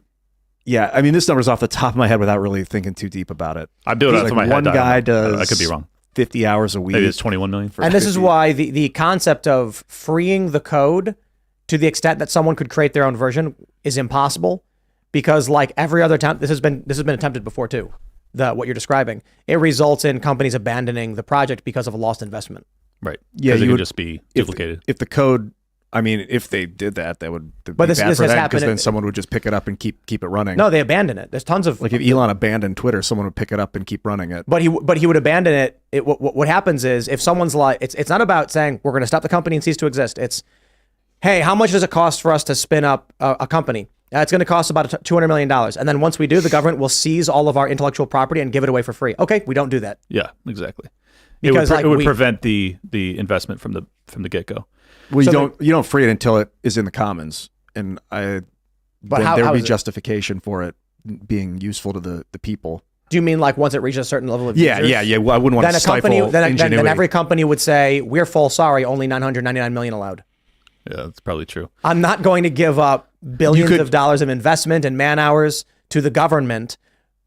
No, like, no private entity is going to want to give up power to the government, but that's not what antitrust laws are for. It's not about, oh, sir, may I take your power from you? It's no, you've developed something that we the people utilize. Agreed. So we the people are taking control of it. And the point is, people would look at the investment and say, so the company in the initial investment round, when they're discussing their plans, they're going to say, the project we have in mind is called Twixer, where you can post these photos, videos, and share ideas. The growth period we're looking at is going to be over 5 to 10 years. The initial investment we're seeking is going to be around $200 million. We'll do it in multiple rounds. And we expect a cap at $999 million for regulatory reasons. There will never be more users than that. And that's how every business will operate. If you're going to make social media network to make money, you're in it for the wrong reasons. Oh, that doesn't matter. Well, come on. But that's not what this is not a money-making scheme. Ian, what are you talking about? This is like okay, hold on. Ian, your morals are fine.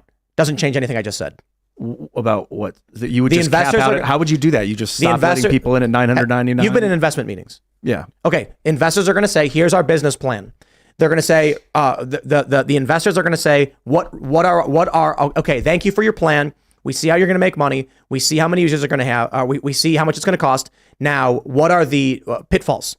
Everyone who's pitching to investors has to also include, here are our risks. And they're going to say, well, as you know, the U.S. government has implemented a law at a 1 billion user count. After 100 million users, your code becomes public property. Right. Therefore, we avoid this by putting a cap at 99 million. And then the other guys don't, and they go up to 900,000 million, 9 billion users or 4 billion users, and they're still getting ad revenue, even though their software code's free. Here's where I think you're both probably a little bit off base, is that in reality, once you get to 99 million users, you would just buy off a politician to give you a cutout, and then you would grow above that threshold anyway. I got to be honest, it's actually much simpler than that. Okay. They say once we start exceeding 99 million, we start having a runoff room called Twixer 2, which is a separate company that will have a networking through Mastodon, which will connect the users, and we will avoid the regulation. The fundamental problem that you're just glossing over, though, is once you have insecure property rights, like you're describing, right? So it becomes, and once it hits a certain level, then it becomes nationalized.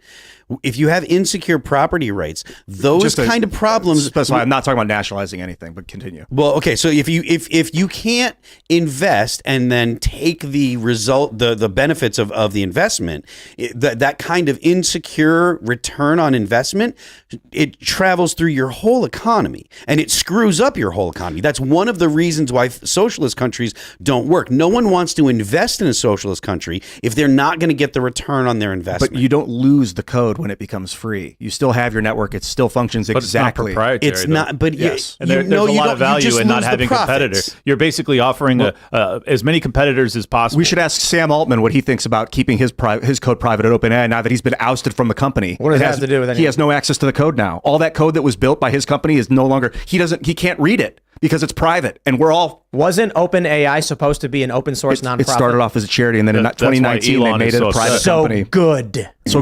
I'm glad he lost it all.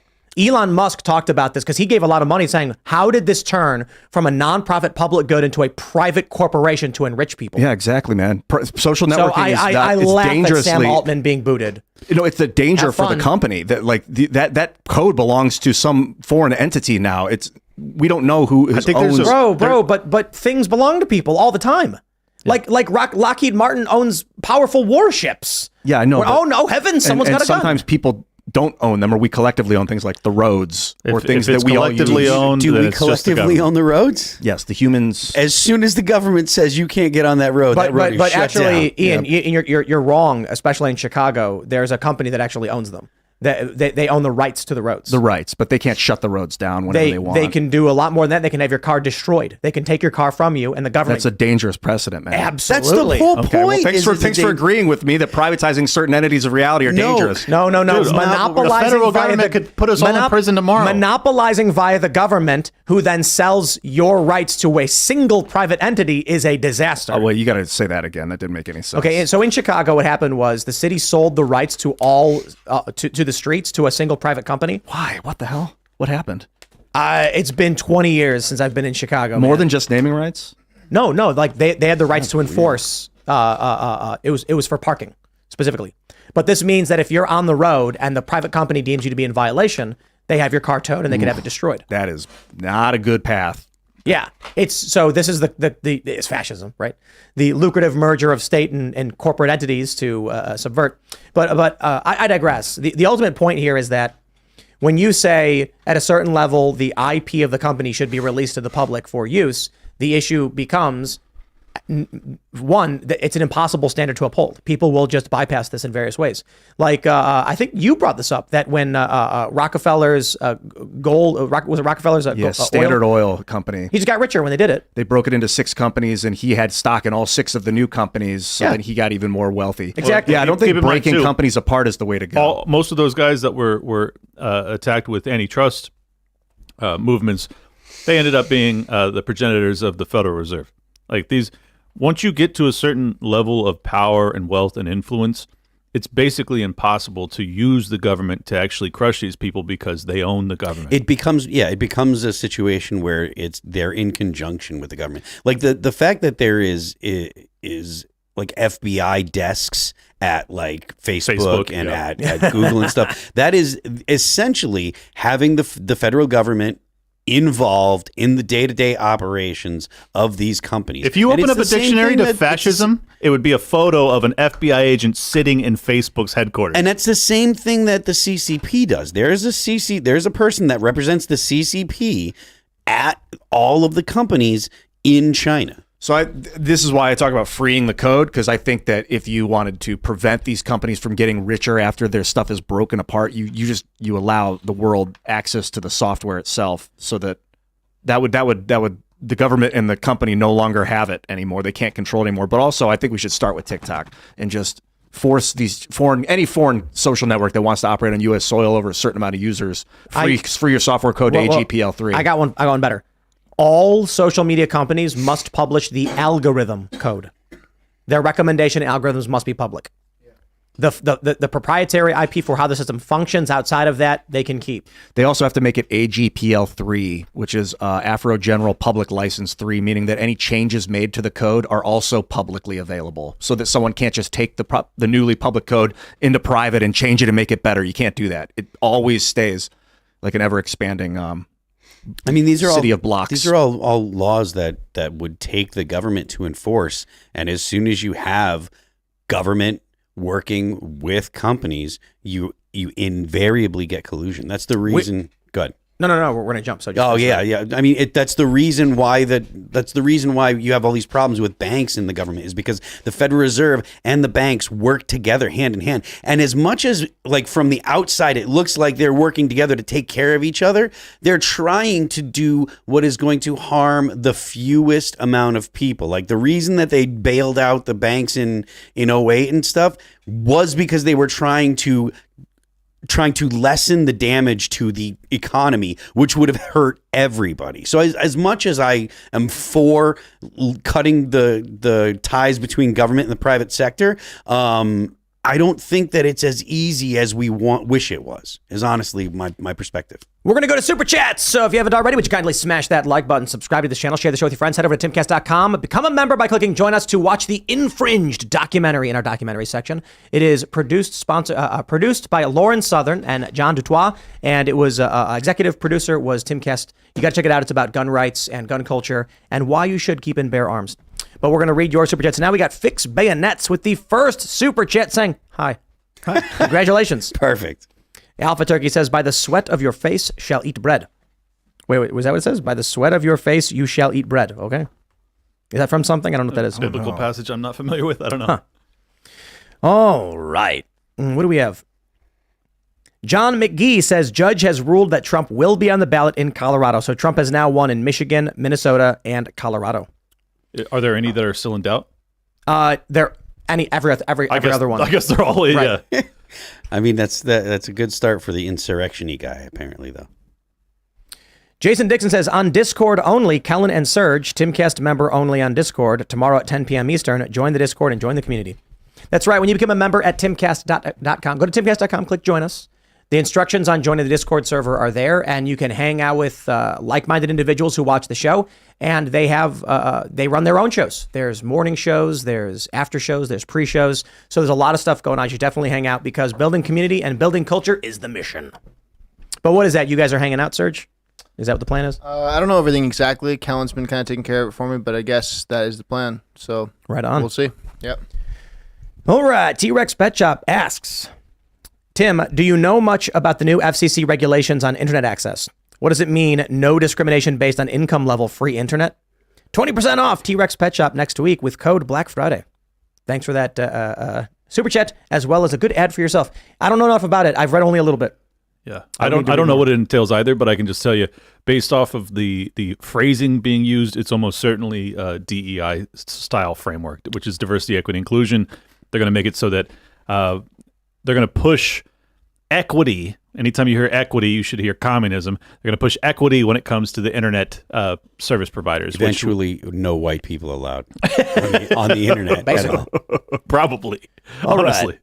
Let's see what we have here. Spider-Man 200 says, remember, Tim, according to Jenk, those cops are right-wingers. Fine, so be it. Let's play their game. If they want to make that argument, then I will side with AOC and say, yeah, all the Capitol Police who are hunting these people down and building up these offices around the country are insurrectionists. They're on camera helping them. It's only possible because they let them in. Lock them up. Let's take each and every one of those officers and put them in solitary. Why not?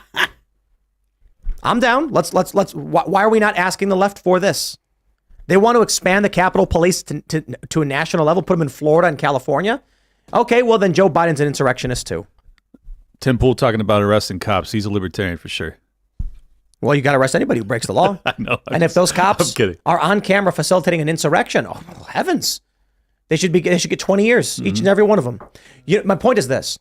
If the GOP actually went to those cops and said, because of what is going on with law enforcement, we are going to make sure that each and every one of you gets 20 years, J6 would be over. I agree. I mean, particularly because many of them did participate in a more sincere fashion than some of the people that are doing time right now. If the police who helped facilitate J6 were facing decades in prison, the Democrats would be like, all right, you got us. They would drop charges on everybody. Yep. I agree. And this is the problem with having a two-tier justice system, is that ultimately there is no justice. So we need to start advocating that these Capitol Police with these new release tapes get 2 decades in prison, because what will happen is the likes of AOC, the Young Turks, will agree with us. There will be a tremendous pressure on Democrats, Merrick Garland, to start indicting police officers, which he will not be able to do. The police unions, the Capitol Police, they will lose it. And then you're going to see a massive government institution say, ain't no way you're locking us up. But the Democrats' base and the right are unified on wanting that to happen. Yep. But you can't. The system will not allow those cops to get arrested.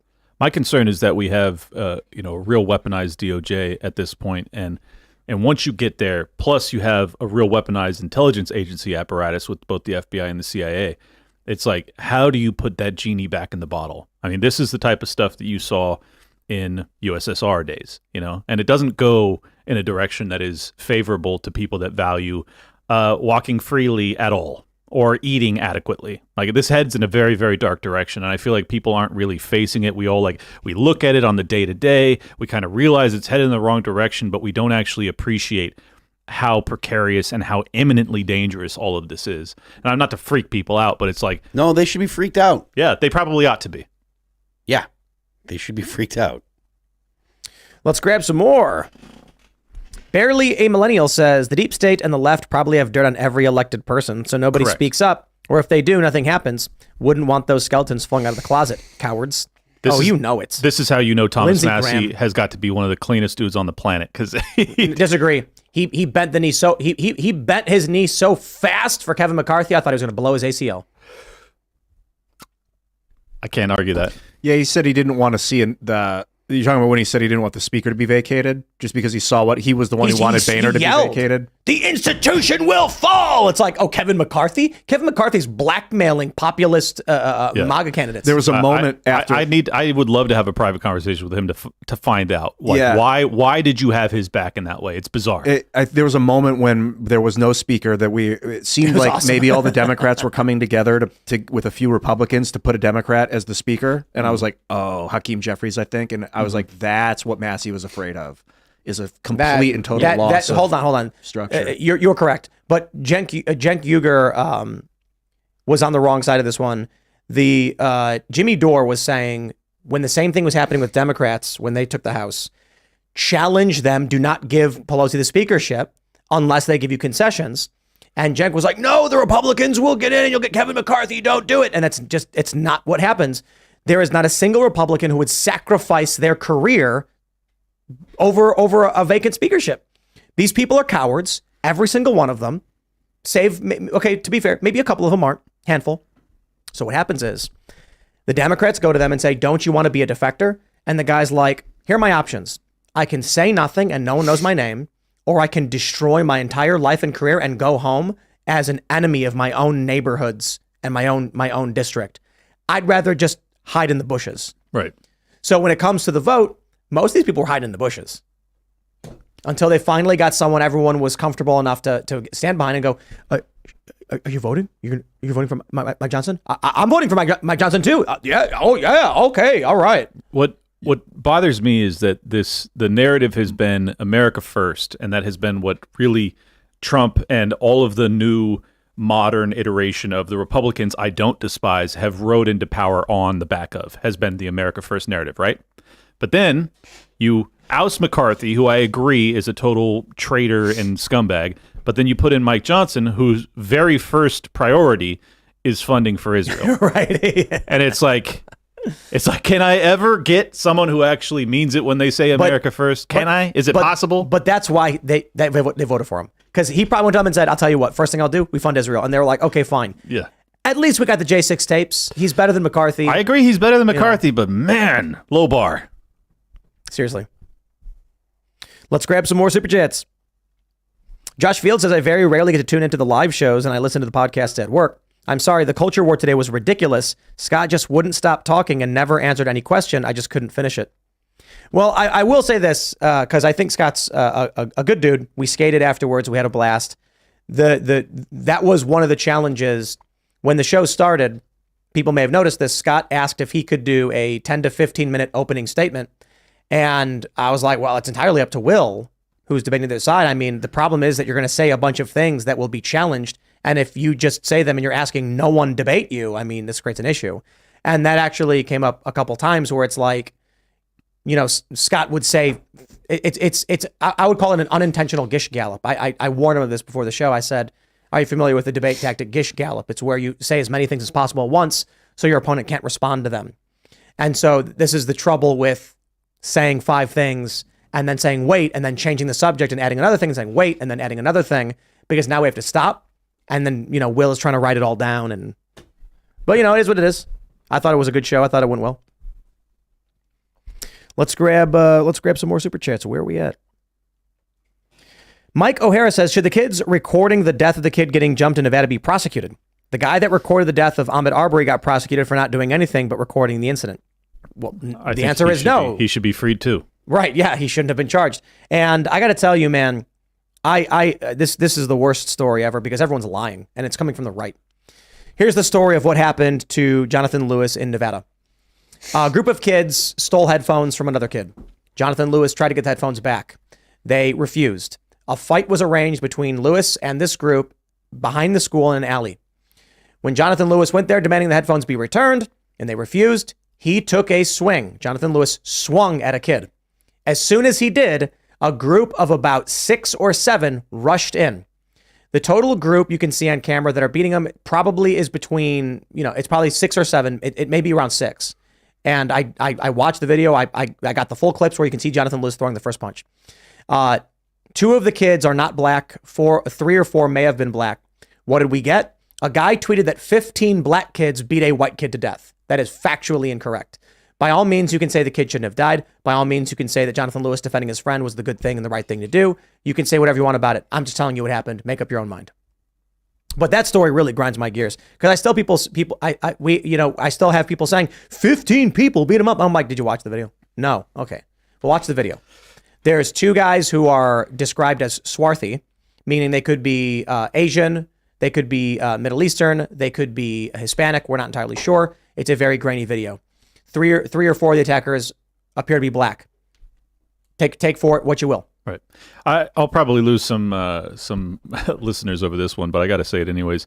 I've been really disturbed. And look, let me start by saying, yes, there are crimes that are perpetrated against white people that don't go reported because that doesn't fall into the category of the victimhood, hierarchy that people are talking about these days. However, I don't like how you will have these viral videos of a one-off act that is perpetrated by a black person against a white person, and then you'll see just the reply segment is just filled with people that are like hardcore, white supremacists, I think is a fair thing to say, but certainly abiding by the white grievance politics type of mindset. And I just think it's very unhealthy. I'm not interested in going the opposite direction from black people are always oppressed and the white people are always the oppressor, and now we're going to flip that and it's white people are oppressed, and I don't want to go down this path. And I think there are a lot of people that jumped on the 15 black kids beat a white kid to death story because it fits that role. We can attack the leftist narrative. Exactly. But the only problem is it falls apart. And people in chat are asking where the info is. Read the news. I don't know. Like Google search it and watch the video. There's several videos. The video that went viral on Twitter is a short clip that doesn't show you the fight starting.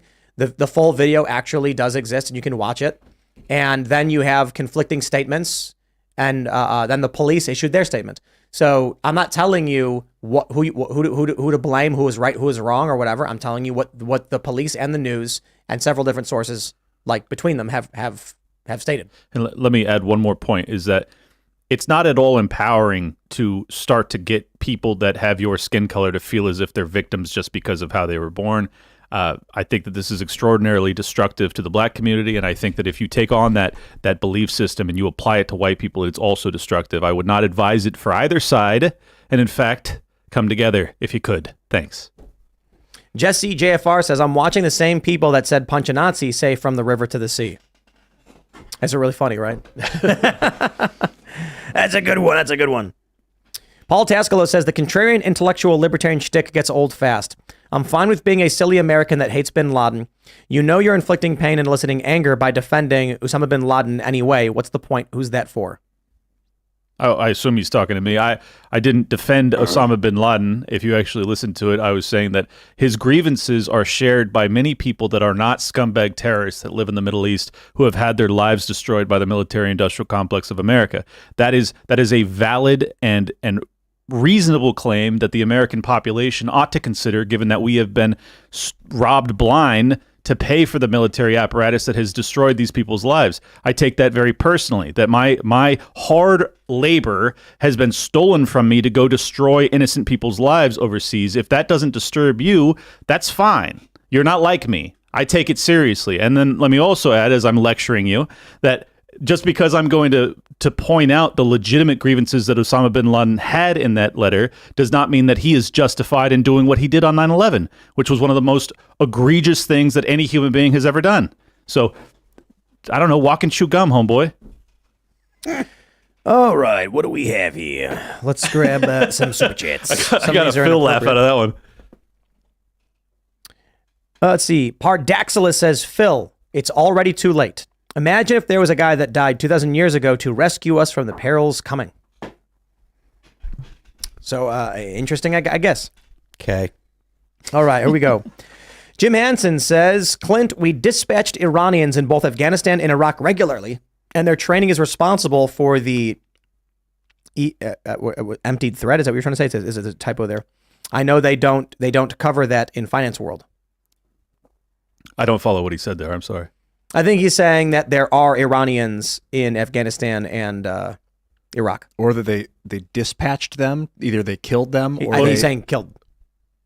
They killed them, or they sent them off to do something. That's another. I think it's a distinct dispatch. possibility that there have been some Iranian people in the Middle East as we've been over there. Look, but the better question is, why have we had tens of thousands of American troops over 6,000 miles away?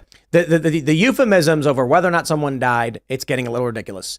Instead of saying dispatched or unalived, just go with shuffled them loose this mortal coil. Yeah. Simple. That's very straightforward. Very straightforward. It fits in every YouTube title. Okay. Where are we at? The Tex Vet says freeing the code wouldn't work. If the code was the reason a company can't compete, then explain Parler. It's monopolization and government interference, not the code. Well, Parler couldn't compete.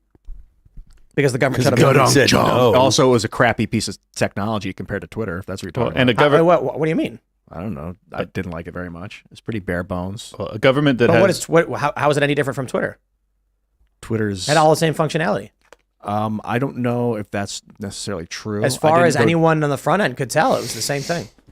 a government powerful enough to force a company to free its code is also a government powerful enough to put out of business every competitor to any particular singular business that they want to be in a monopoly position. I reject that libertarian argument. It's true. A government that's powerful enough to lock a man up for murdering another person is a government that's powerful to lock up an innocent person and claim they murdered someone. Yeah. Okay, yeah. Right, his argument doesn't follow. It's like basically saying But you're we still- want the government to stop murderers, but oh no, then the government might arrest innocent people. Okay, so we'll create a robust system that tries to preserve the rights of the innocent. Fair, but there's still a valid argument to be made that if you have a government, if you empower the government to strip their IP protection, right? You're saying that they have to free the code. That's Ian's argument. Well, then they also have the capacity to shut that company down if they don't. Yes. Right. Okay. So where does that lead? It means that they get to choose winners and losers, which means that they can ultimately dictate who gets to be the dominant lead in any industry. And so the issue with this argument is it implies corruption. It has nothing to do with the argument about whether or not we regulate. So to say a government that can arrest a man for murder has the power to lock up its political opponents. Sure does. So do we just stop arresting people for murder? Well, no, of course. We just need to not have corruption. Okay, but my argument is that both sides of it are bad, though. If you're actually going to try and use antitrust protections to shut down some of these monopoly actors, it's totally fruitless. They ultimately end up being even if they get split up, they still end up being in a very dominant market position because they own the politicians that are dictating that separation from the get-go. Yeah, I don't want to shut down the companies or break them up. I want their code to be accessible to the common man. So the government no longer has that kind of power and authority over what that network does because the network is now proliferated. I mean, they could try and send out 600,000 cease and desist to 600,000 different Twitter clones, but that's a lot more robust defense mechanism than having one of them. Yeah. Well, I mean, the network effect is really why these social media companies prevail anyways, because so many people have accounts there. So it's not really the code. It's the fact that people are using the app, right? It's a combination. They're both very important. Okay. We got a good one. It's important. Massively important. Marcus Aurelius says, my son was born a couple hours ago. We are in the hospital watching Timcast. Keep up the great work. Marcus. Wow. Reproduce, homeboy. Let's go. That kid's on a good path. America. Nice work, guys. Congratulations. Enjoy the evening. Let's see what else we have in the old Super Chats. Spoonlicker says, if we end up stuck with a 4,000-page omnibus spending bill, someone needs to add a line to repeal the Patriot Act and dissolve the Department of Education. I'm saying, that's what I said when they wheeled out the 5,000-page omnibus and said everyone just approve it. I'm like, can't someone just slide in like Trump 1 and just like put it right in the middle? We got you. That's how the Chinese do contracts, apparently. When you send back red line stuff, they'll send stuff back and they won't show you what they changed. They just expect that you're going to reread it every time. Sorry, I'm feeling very reflective thinking about someone who's watching us right now just had their first child be born and how beautiful that is. That's just like such a cool thing. So, pay attention to your wife. Yeah. Close your phone, dude. Name your son. Right. As a total aside, just because I don't know why I thought about this, I realized that every day we do a show where I'm in the thumbnail, I'm taking a picture every day, like those people who do like a picture every day. So you could theoretically take, I mean, how long have we been doing it this way? I think we have only Almost four. Couple years, 3.5 years. No, but I mean only a couple hundred episodes have my face in them.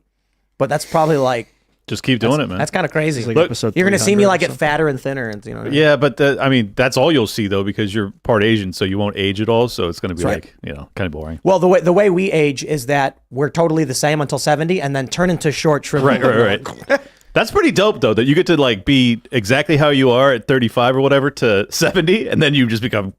To be fair though, that myth comes from. So you ever notice that in cartoons when a guy gets like if a kid gets turned into an old person or whatever, their pants go way up? Yeah. It's because older people back in the day wore their pants higher. Today they still wear their pants higher. Younger people wear their pants lower. It's not that being old makes you pull your pants up. It's just that the style of that. Yeah, day. Asians don't look normal and then at 70 shrink. It's that 70-year-old Asians grew up in an era where they were shorter, and now the younger generation of Asians are aging more gracefully. Okay. That's where that trope comes from. All right, everybody, if you haven't already, would you kindly smash that like button, subscribe to this channel, share the show with your friends, head over to timcast.com, become a member, click join us, and watch Infringed, the new documentary by Lauren Southern. We're really excited. We're going to be making many more documentaries, so a lot of really cool stuff is to come. And you can also join the Discord server. We also have uncensored members-only shows up Monday through Thursday at 10 p.m., where you as a member can actually call in and talk to us and our guests. Smash the like button, subscribe to the channel. You can follow the show at Timcast IRL. You can follow me personally at Timcast. Clint, do you want to shout anything out? A couple things. We got Jackson Hinkle coming in to the bestpoliticalshow.com. It's one word, We Are Change, over on Rumble. Jackson Hinkle, Sunday night, 6 o'clock. Don't miss it. Me, Luke Rutkowski, my homegirl Steph. It's going to be a blast. It should be fireworks. I hope to defend Phil here's honor against the mega communists. I'm also the co-host of Tower Gang, and I am the primary host and only host of Liberty Lockdown. One other quick plug. Tower Gang. I got to mention it, but don't subscribe to it. But we got LP Connecticut. Their whatever it's called. Their convention is I think it's the 7th of December. Myself, Josie the Redhead Libertarian, Maj Touré, bunch of great people are going to be there. Go to lpct.org, I think, to sign up. And last but not least, at Liberty Lockpod on Twitter. Please do follow me. I appreciate you guys for having me back on. It was a blast. I am Phil That Remains on Twix. I am Phil That Remains Official on Instagram. The band is All That Remains. You can follow us on Spotify, Apple Music, Pandora, YouTube, Amazon Music, the internet. And I'm Ian Cross, and follow me on YouTube. Actually, subscribe to me on YouTube. 1 o'clock, Monday through Friday, Monday through Thursday, I do interviews. Clint, you've been on the show before. I was just on last week. It was great. That was really chill. That was nice. And today I interviewed Dewey Long, who actually discovered the flash graphene process where they're hitting carbon with electricity and turning it into graphene. This is the guy that figured it out.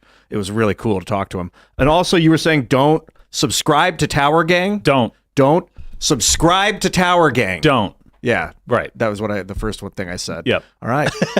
That's where don't subscribe to Tower Gang. Ian is the best marketer, I swear to God. You got to talk to the audience. What's happening, Serge?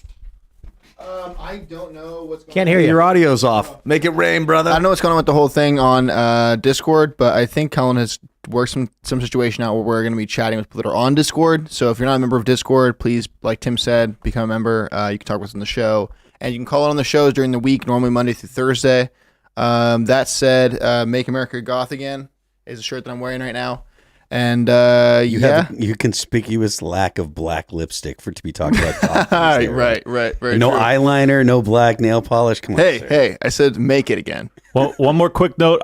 Really, I'm going to implore the beautiful Timcast IRL audience, go to Liberty Lockdown on YouTube right now because the show is ending and you ain't got nothing to do. There is no post show. It's Friday night. Go smash the subscrizzle bizzle home bizzle.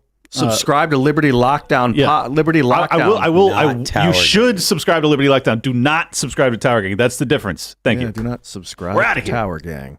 All right. When you ready, Tim? We'll see you all next week. Thanks for hanging out.